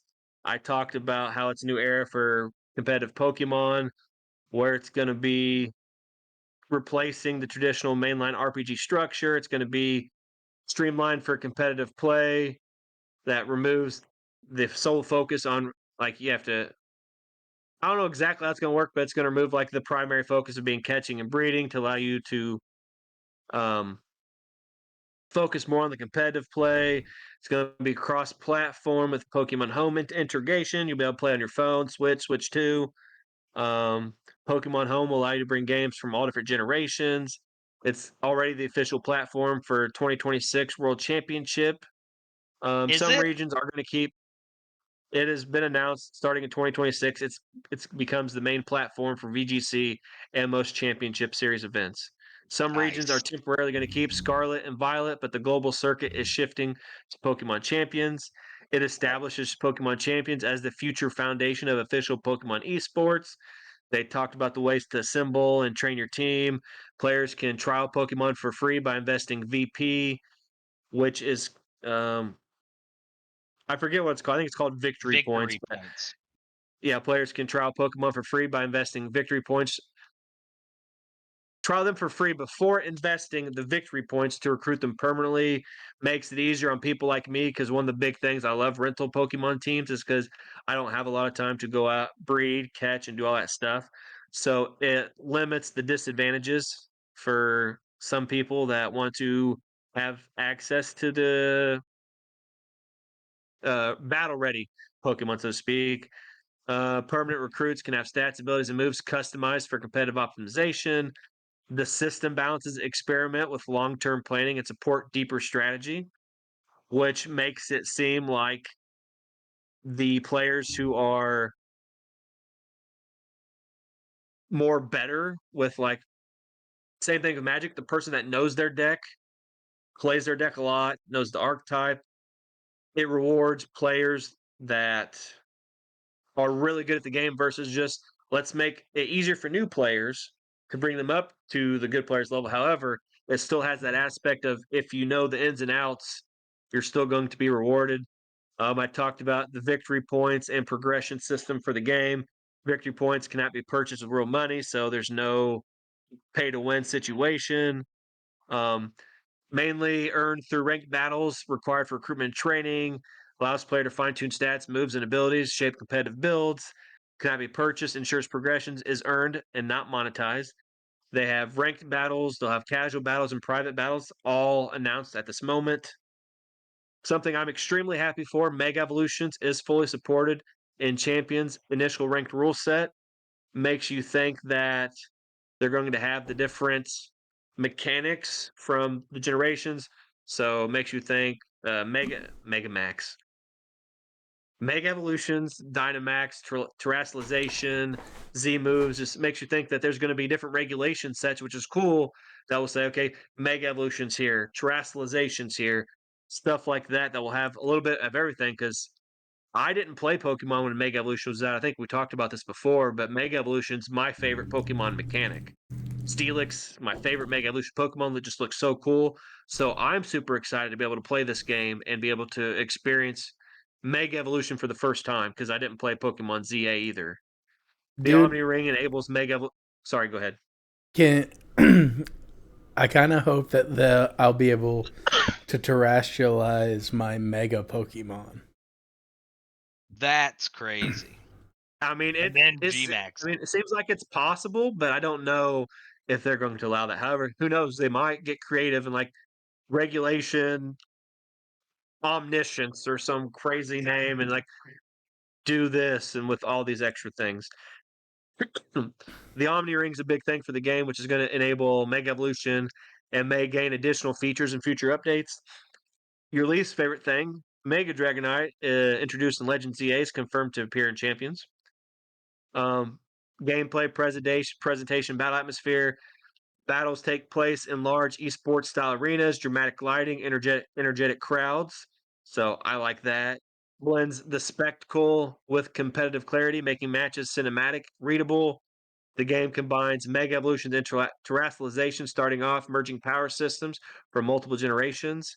Release window is 2026 with full crossplay. The game will be free to start with a paid digital version later in 2026. Core systems like VP are not pay to win, maintaining fairness across all platforms. There's a rumor, take it with a grain of salt, that there will be an announcement in January. I've seen a rumor where it's coming out in January. I don't believe that, but rumor, grain of salt, potential release in January. Um, It's kind of has Pokemon to. Works, If it's going to be the new platform, if they're yeah. if they're laying that out there in the announcement, it has to be early next year. Pokemon Works is the lead development for the team, leveraging experience with mobile and cloud systems. Game Freak also is supporting the team, ensuring mechanics stay true to mainline series. The partnership aims to deliver scalable, authentic, competitive PvP experience. So I'm super excited for Pokemon Champions. We talked about this on the podcast last show. It's going to be my mainstream game. I'll probably have to get the Switch version because probably can't get a Switch 2 for a while, but it's gonna be my main Twitch game. I'm looking forward to diving into competitive VGC for the first time. Our next podcast challenge is already announced. It's going to be something Pokemon related. So, what do you guys think about Pokemon Champions and what we know so far? I'm pumped. The one Yeah. thing that I hope we get to hear, and this is something that they should add because it makes no sense that it isn't in there. I mean, I guess it does kind of make a little bit of sense, but they need to add a spectator mode. Could you imagine that the I don't like to battle, but I would sit on there all day long if I was just hanging out and Skaggs was doing battles. I would just sit in the room and watch him do his battles. That way he doesn't have to live stream it to me or anything like that. It's all within. You're getting more people to download your game and exist with. I get that there's probably a lot of connection issues that could happen from too many people being in a room watching matches and stuff like that, but spectator mode would be sick. And the only other To be thing, fair, to be fair, before you continue, there's a lot of games that I think will be. I'm not dogging on specific games here, but there's a lot of games that are, I feel, less powerful is not the word. I'm going to say less well made. So, like Yu-Gi-Oh! Master Duel is essentially the most popular way to play Yu-Gi-Oh! Digitally, and there's a spectator mode for that, and it works obviously with like a little delay or whatever the case may be. But sure, like, there's a little delay, but like that has spectator mode. So something Nintendo puts money into like this, I would assume that would be possible. And I'm glad you mentioned that because I never thought about that. that would be really cool. And then something else that I heard that may have just been a rumor, you were kind of talking about how it's going to kind of change the way people battle with their in-game training system and everything, like actually in. So what I've heard is, you know how in the anime sometimes you see these Pokemon, you're like, why does that random Pokemon know that random move that it shouldn't be able to know? And from what I've heard, you're gonna whoa. You're, you're gonna I need to learn the hand controls for this fucking new camera. How do you The zoom people out, really Skag? wanted to see your face on this. They really wanted to know How what's do you up, zoom what out? Q's gonna Zoom out. say. Zoom back out. Whatever. I Zoom. honestly don't know how to zoom Goddamn, forget out it.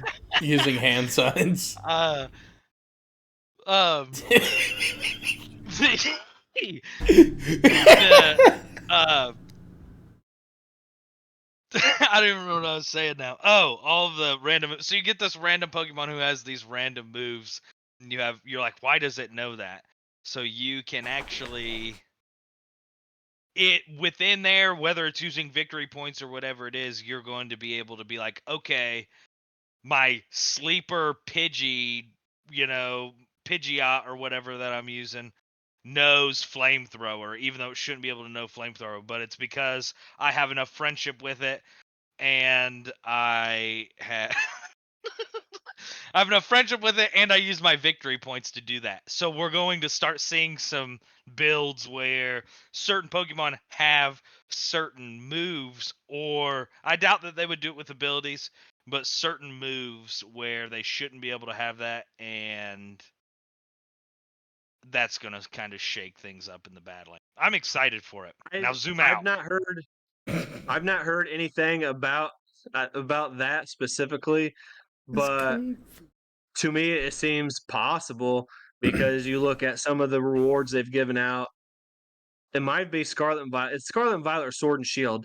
Over time, for the people that don't know, is you can get mystery gifts and they give them to you for free. You can get them via internet, trade, different codes for different Pokemon events, whatever the case may be. And I have on one of my games, I don't know if it's a Pikachu that knows Surf or Fly, but I have a Pikachu. I think it's Surf. I have a Pikachu that knows Surf or Fly, one of the two. And like you can get random Pokemon for rewards that know moves they should. Like Pikachu shouldn't know Surf or Fly. Yeah. However, Yes. that is. I mean, it's possible. You mentioned I've not seen that, so I'm going to dive into some research, see if I can find anything else out. But like, I'm not opposed to that as long as it makes like a little bit. It's got to make like a little bit of sense. Like a Pidgey doing flamethrowers, like it's No. a Yeah. little kind of crazy, but Yes. like you could see a bird use a fire move. However, I don't want to see like um what's a good example? We Uh wouldn't want to see a Charizard be I able to don't want use to see Hydro Blast or something like that. exactly. I Yes. don't want to see a Charizard be able to use Hydro Pump, Water Gun. I don't want to see like a fucking ice Pokemon be able to use like a fire move.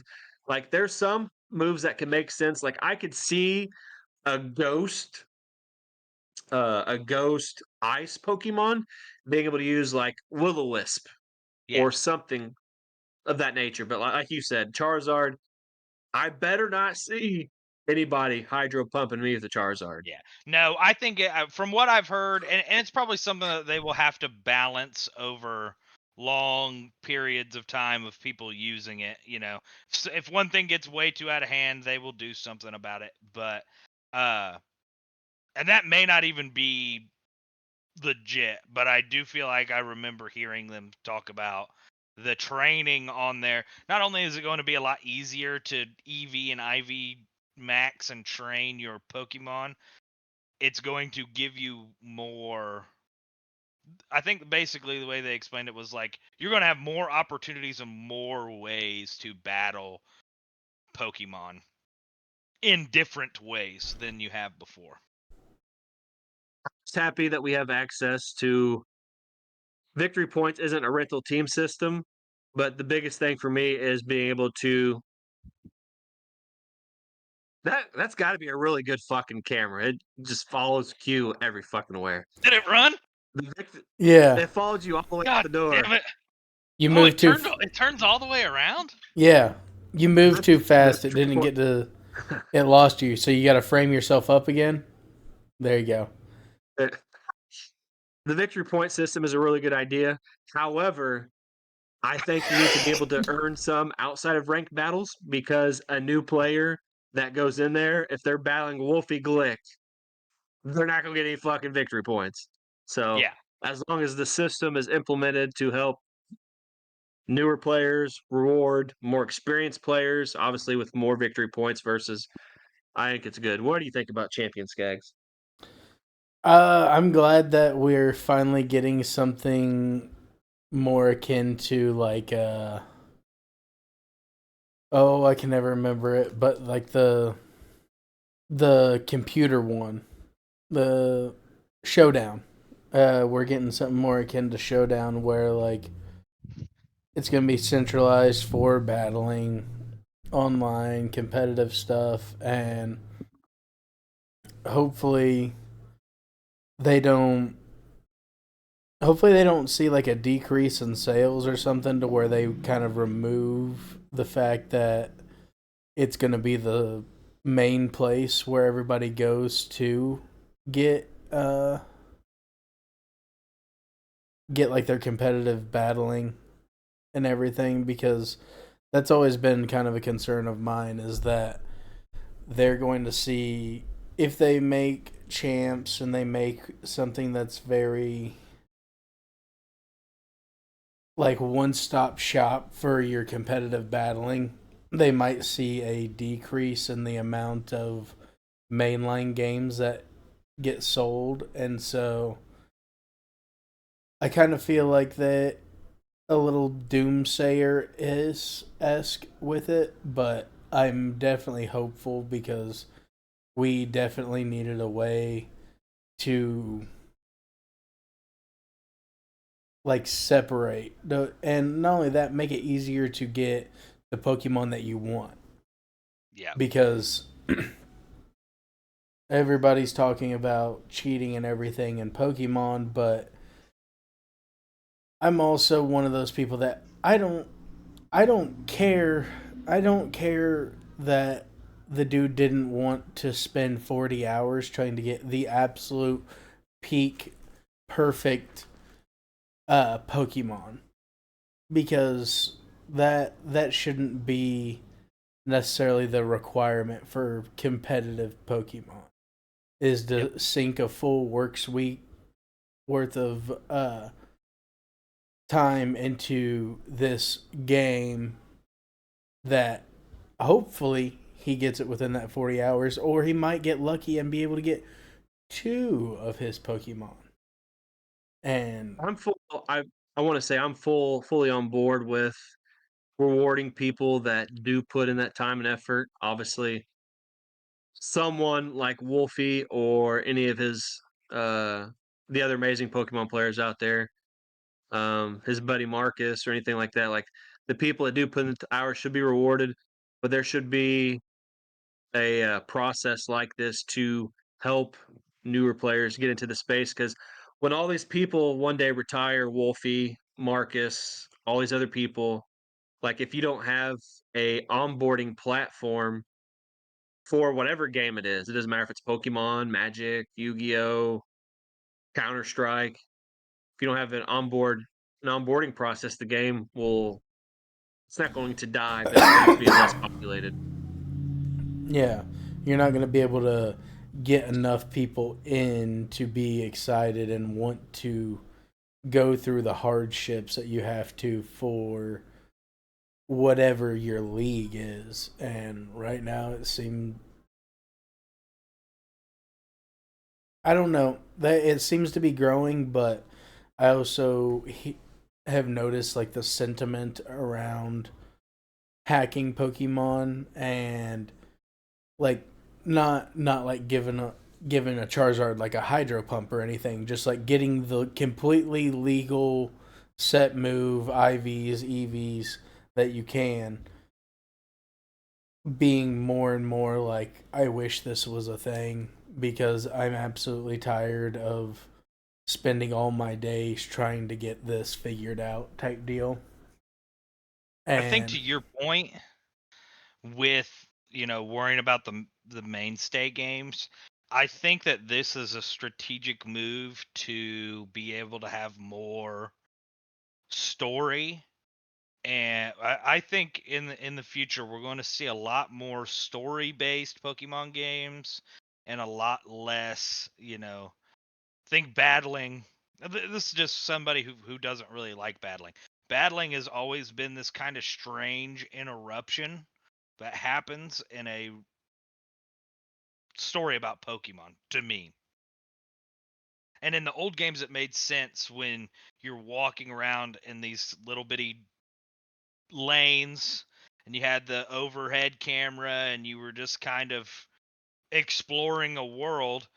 That was, you know, the interactions with the wild Pokemon and with other trainers were kind of the only thing that you had. But now that we have these mechanics like they've done with Arceus and with ZA, like you are physically moving your character around and battling wild Pokemon in real time. There's an arena now that happens, and as long as you stay within that arena, you're still battling. So I think we're going to have a large switch from. I think there'll always be you battling other trainers, or if you want to go get the gym badges or whatever you do.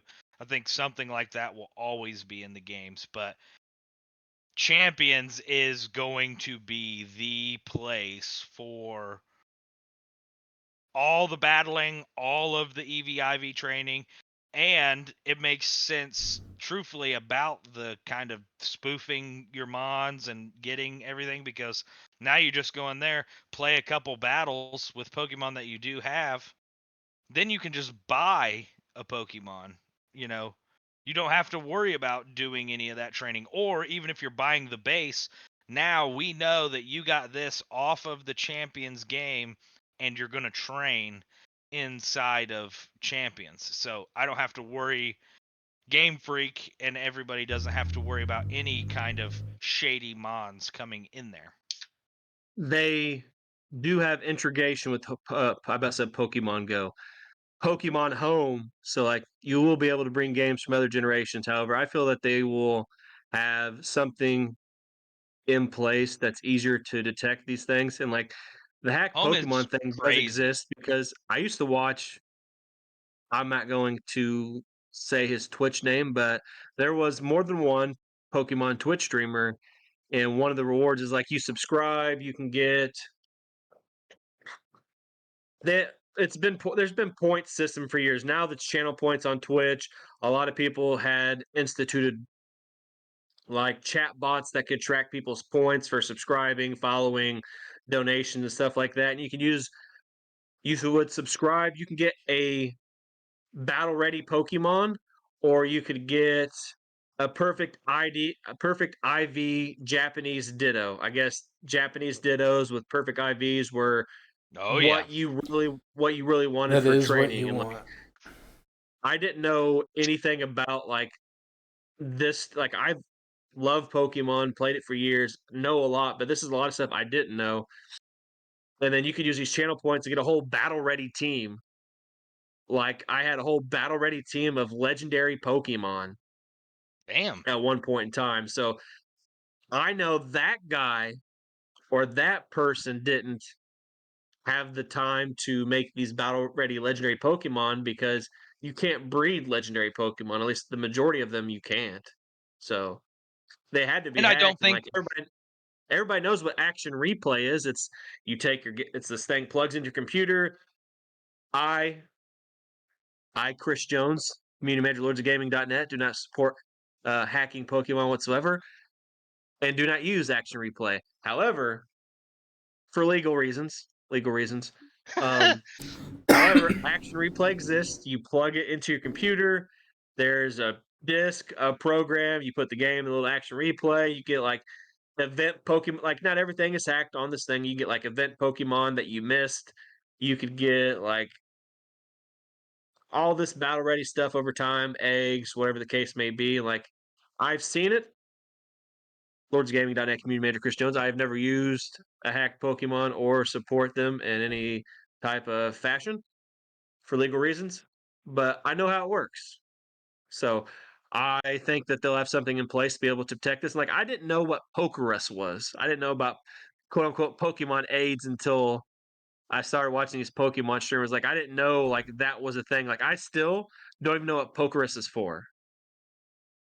But I know it exists. just a stat boost from a sickness. But Yeah. I did, however, win from a Pokemon streamer that did take the time to breed their Pokemon. I won this, and I had to look for it because I didn't know where it was. But you got it at August 21st, 2015. I'm assuming it was Pokemon World Championships 2015. But this is the front. I'm not gonna be able to see, so hopefully I get it all on camera. But hold on, let me. Kind of. There's It's like a gonna blur you Pikachu. out if it's not your face. Yeah. Oh, there you go. But Nice. Latios, Trico, Salamence, Pikachu, Torchic Mudkip. being held by the Salamence, Mudkip, Sharpedo, whatever the case may be. But like the cool thing about this is, um, as someone who enjoys Pokemon over time, they evolve. There's Pokemon with dual typing and stuff like that. It's like I don't have that stuff memorized like I do Magic. So I got this Twitch streamer is Kimoni, no longer streams Pokemon, mostly a GT person, but it has Oh, the chart. nice. Is Fairy on here? Does it have Fairy? That's important. Yes, it does have Fairy. So after Fairy came out, it has the typings for like weaknesses and strength and stuff like that. And this is really useful. So I was happy that I found this the other day. I'm like, I have to find this for the pod. And I won this and a Pokemon painting of my choice. I gave it to Jordan's kids. It had Politoed, Smeargle, and Slowking. Some of my unique Pokemon favorites. But Mm-hmm. someone like me that's interested in getting into competitive VGC where I don't have the knowledge, I don't have all this stuff memorized, this seems like a good onboarding process. I've been a big supporter of rental teams. Our challenge, I'm probably going to use a rental team. I've stated that. Q and Skags are more than welcome to use rental teams within whatever regulation I decide when we finally set up to play it. So it's a good onboarding process, and I'm very excited to see what happens to Pokemon Champions. I finally tried out Pokemon Showdown at work to see what that was about. Obviously, I'm not good at building teams or anything like that, so I was just doing random doubles in ranked or whatever. So I'm excited to see what happens, and I would be honored if Q would watch me get my ass kicked in spectator mode on a Pokemon Champion. So Yeah. That would be very fun. I hope our that the last thing, spectator does happen. yeah, Yeah. spectator would be good. Like I said, Master Duel as spectator, and I think that Pokemon is going to be a more demanding game or a more well built game, so to speak, over Master Duel. And I love Master Duel. I think it's a fine Yu-Gi-Oh simulator, but I think this will have better technology and should be able to stand a spectator mode. But close out the podcast. We do our comparisons. This week, we agreed on Avatar The Last Airbender comparison, keeping it down to one person. Q actually got 2. So I was gonna say you can do 2, but we're not doing 7. they're trying to silence me, people out there. Rise up, Chris Jones fans. Power to the people. Trying to silence us in this house. So, I always try to come up with a duo for you and Quentin. So, for everybody out there, Avatar fans, the duo that I gave Q and Skaggs is the brother and sister, Desna and Eska, the Water Tribe siblings. Oh no. Desna. Look them up. Look them up while I talk about the rest of them. Desna and Eska. So, for my personal, for myself, I went with General Iroh. Um, just makes sense over all the comparisons we've done over time. He's a wise guy. He's spiritual, compassionate, kind, easygoing, humorous. He's a humble, peaceful guy. Used to be one of the top generals for the Fire Nation. He took over the impenetrable Ba Sing Se, and it's never been breached before the events of Avatar: The Last Airbender outside General Iroh. And I believe the Fire Nation would have completely won the war if his son wouldn't have died, leading to um, his kind of uh, turn of heart or change of heart, so to speak. Excellent military genius, and he's a pretty good at. He's a smart guy.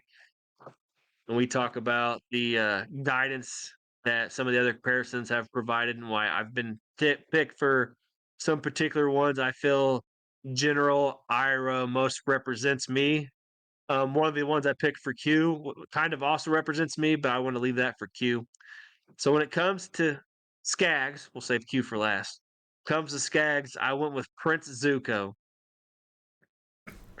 And everybody knows Zuko's like not for the beginning Zuko qualities, not for, the young prince that was banished from the Fire Nation, lost the Agni Kai fight to his father, scarred his face, crying about finding the Avatar all the time. Not that part of Zuko, but the determined, the very wise Zuko, the self-aware, loyal, protective, and very skilled fighter. I feel that represents a lot of Skaggs qualities inside gaming and outside gaming. Zuko is there is no more character perfect for Skaggs. Maybe General Zhao when it comes to uh, the evilness Skaggs might have for some people, but Zuko definitely fits Skaggs. For Q is the only one that gets 2 outside the twin comparison that I have to group you guys together. I gave Q Aang, which was the second one, not the first one. He's the second choice. Aang's energetic, he's playful, optimistic. Q's optimistic outside Wizards of the Coast. Idealistic, strong sense of duty.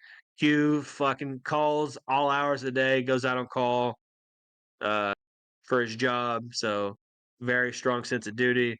Q always seems like a fun-loving guy as well. So makes sense on why I'd pick all those Aang qualities. But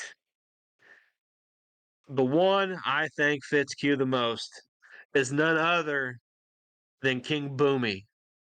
That's why I picked for you. I knew that's who it was going to be. That was my second one, but I think Iroh is better. But Boomy, he's eccentric, he's unpredictable. Like I still talk about it to this day. In my entire life, there's very few things that have caught me off guard. There are some outside just plain old weird things. There are some non-weird things that caught me off guard, but nothing is more legendary than spitting a mini corn dog up in the air and your best friend catching it in their mouth. That is legendary. Boomy's courageous, determined. He's humble in certain ways. He's an adaptable thinker, loyal friend, and very resourceful.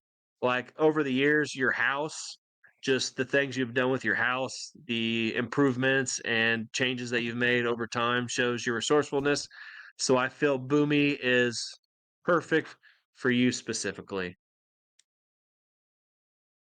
Well, I picked Boomy for you, but I just kind of picked Boomy because the others that I picked for myself and Skags is kind of still that, like, Boomy is all the things that you said that he is, but he's also in that weird kind of senile. This sounds horrible now that I'm saying it out loud. So you're calling me old, gotcha. Not exactly what I was going for, but I mean, You're old as fuck. with age comes wisdom, I guess, is ultimately the best way that I could say that.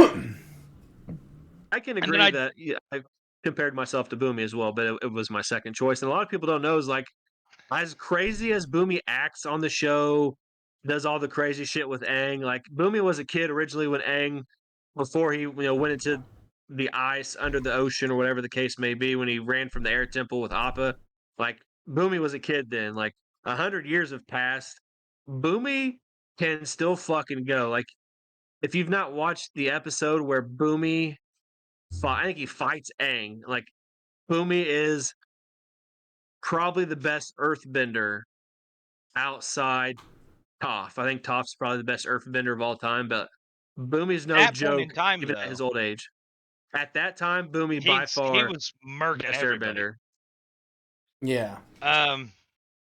For Skags, I also went Prince Zuko, but the Prince Zuko, it was either between him or his dad, and I was like, I think his dad has worse Fire Lord qualities. Ozai.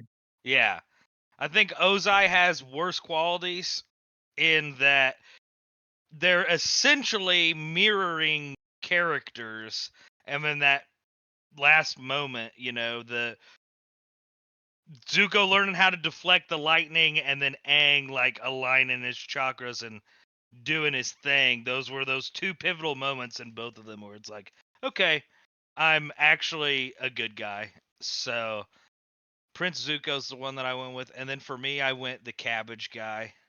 It's kind of off to the side most of the time, and shit just happens. He was number 3. He was number 3. Like the Cabbage guy is legendary. I really wanted to pull a Cabbage guy in my pre-release kit, but I call him the cousin because it just looks like another old guy. But the Cabbage guy is pretty legendary. And real quick on Prince Zuko before Skag goes, another thing a lot of people don't realize is a lot of people's firebending powers comes from like their hate. Like that is like the resource for how powerful their firebending can be. So like Zuko at one point lost like a lot of his firebending power because he just didn't have that hate anymore. So Zuko and Aang went to the essentially the creators of firebending, the two dragons. I don't remember their names, but that's where Aang and Zuko essentially relearn. Well, Aang was learning it for the first time. Zuko was teaching him, but they learned how to channel firebending through another avenue that wasn't as dangerous as using your anger to fuel the firebending. So that's a Ran and very good Shaw. quality that Skaggs has too. Yeah. Yes.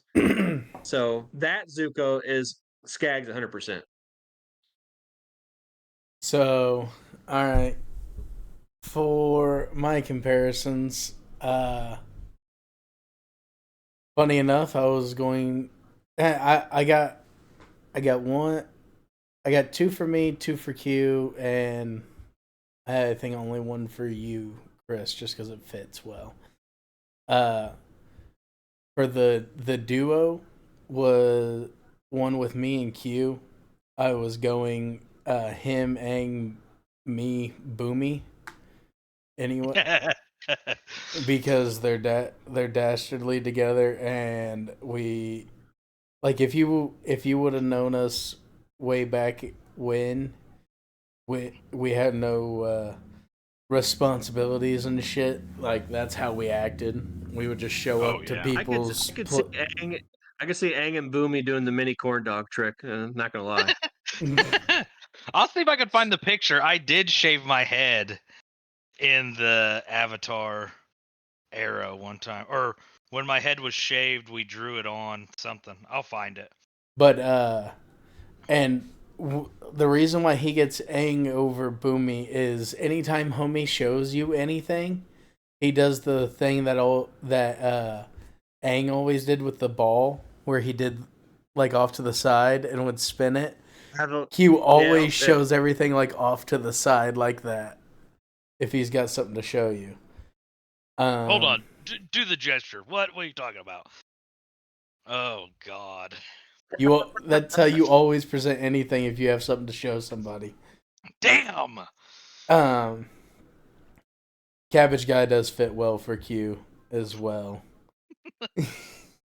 But for you, Chris, Iroh, and to go in tandem with that, I was going to pick Zuko for myself because I don't know how many of our magic conversations have been like, man, I think this would be cool.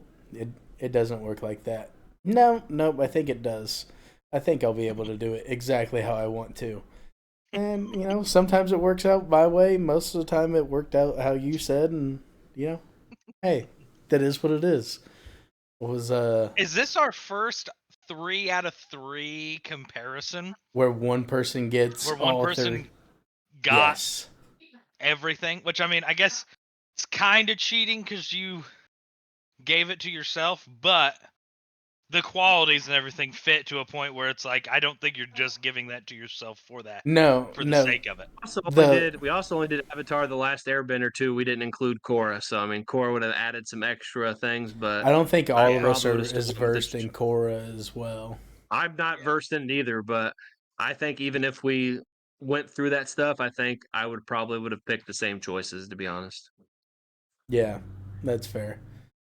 But yeah, so you Iroh, me Zuko, and honestly, for the like standalone for Q is Sokka. Oh, man. Hey, and especially Sokka did a lot. I mean, he's kind of comedic relief in the actual like show, but a lot of people don't realize like Sokka did like a lot of important work, like even throughout like towards the end of Avatar: The Last Airbender, he did like a lot of he was a good combat fighter, and he did a lot of work with like Republic City and stuff like that. He was on the board, and like he did a lot of work with Republic City. So like Sokka is extremely important. But I want to be able to A lot more bend. so post. Okay, here, Yeah. here. I got a 3-way one that works together. Chris is still Iroh. Me and you are Ren and Shaw. Okay. I can see that. Okay. But I'm just glad you guys didn't say I was Tenzin, but that was also Korra. So Yeah. no, I did not want to be Aang's kid. I thought about giving Q the cabbage guy straight up, but or it was either gonna be that or like Momo, and I was like, that's being mean. Hey, Momo's legendary. So Momo won me pre-release. So Appa and Momo are the shit. But all right, yeah. As we close out the show, we have comparison for next show, which was already picked, and probably going to be the most difficult one for me. So a lot of research will go into this. Our next show is the December 27th. I think might be our next show. December 27th is our next podcast. I don't think any of us have plans yet, but obviously that might change. If it does, we'll figure something out or whatever.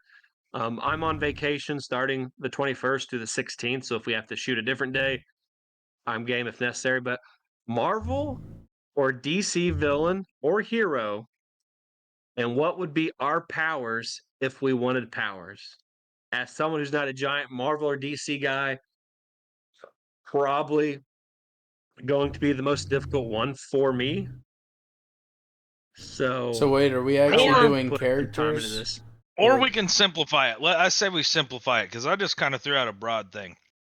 Let's say a superpower or 2, because how they've started treating superheroes is now flight is not really a power, because you can be like a guy with wings, and that's not really your power. Your power is Super fucking- strength. yeah, something like that. So a power 1 or 2, but I'm gonna say if you have 2 powers, you have to be like physically deformed in some way. You have to be a mole person or something. You know, You have the it's gonna wings. change you. So 1 or 2 powers that you would want. Would you be a hero or a villain? And how big of a threat would you try to make yourself within the world? A threat for good or a threat for evil? Excuse me, I guess. Okay. I like that. Simplifies it out. So pick your power and or powers too. Would you be good or evil? And how threatening would you want to be? A Joker level guy where you're top of the food chain, or do you want to be more like a Spider-Man, lowly Spider-Man villain where you're just kind of doing burglaries and shit in New York? Okay. All right. I wrote Sounds it down. good. Got it. Sounds good. Interesting. I know a few heroes and villains that I'd be like. So it's interesting. As the people that I like, I guarantee aren't super popular among other people. So we'll definitely see what happens. But Hell yeah. as we close out the show, I'll close it out for Skaggs. This You're has the been better Thick Boy talker. Hours podcast, Thick Boy Hours podcast, episode 18. You got my boy Q, aka Short Round, Sliver God, aka Don't Test the Sliver Knowledge, aka Got Your Ass, anything involving slivers.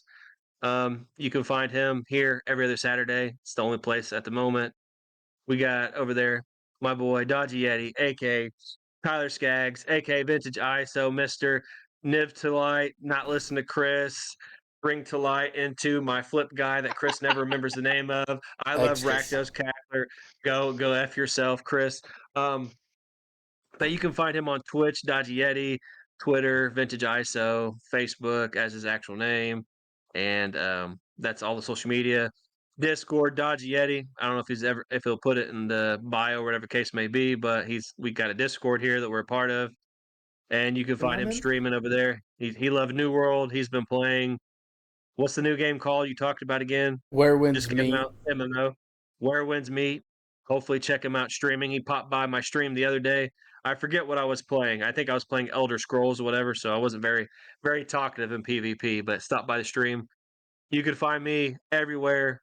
Twitter, Unit123, Instagram and Threads, Unit Chris Jones, LinkedIn, it's Chris Jones, Blue Sky. You can find me there as well. All my links are pretty much in the bio. Twitch, Unit12313, Chris Jones Gaming Network on YouTube, lordsofgaming.net, writing multiple articles. Just had the Pokemon Champions article recently come out, which we talked about. I have a big community article coming out, including a whole bunch of important people from the gaming community. And I had a Was It Worth It? Demio X Den Dragons Battle marked on my YouTube channel come out recently. Next video, I'm not sure. It will probably be magic related for Avatar, maybe. So check those out. And next time we're back, it'll be post Christmas. We'll probably talk about our Christmas gifts we got each other, and we'll have another cool, laid back, enjoyable show for you guys. So that's all for episode 18, Thick Boy Hours podcast. We'll see you next time. Bye bye. See you.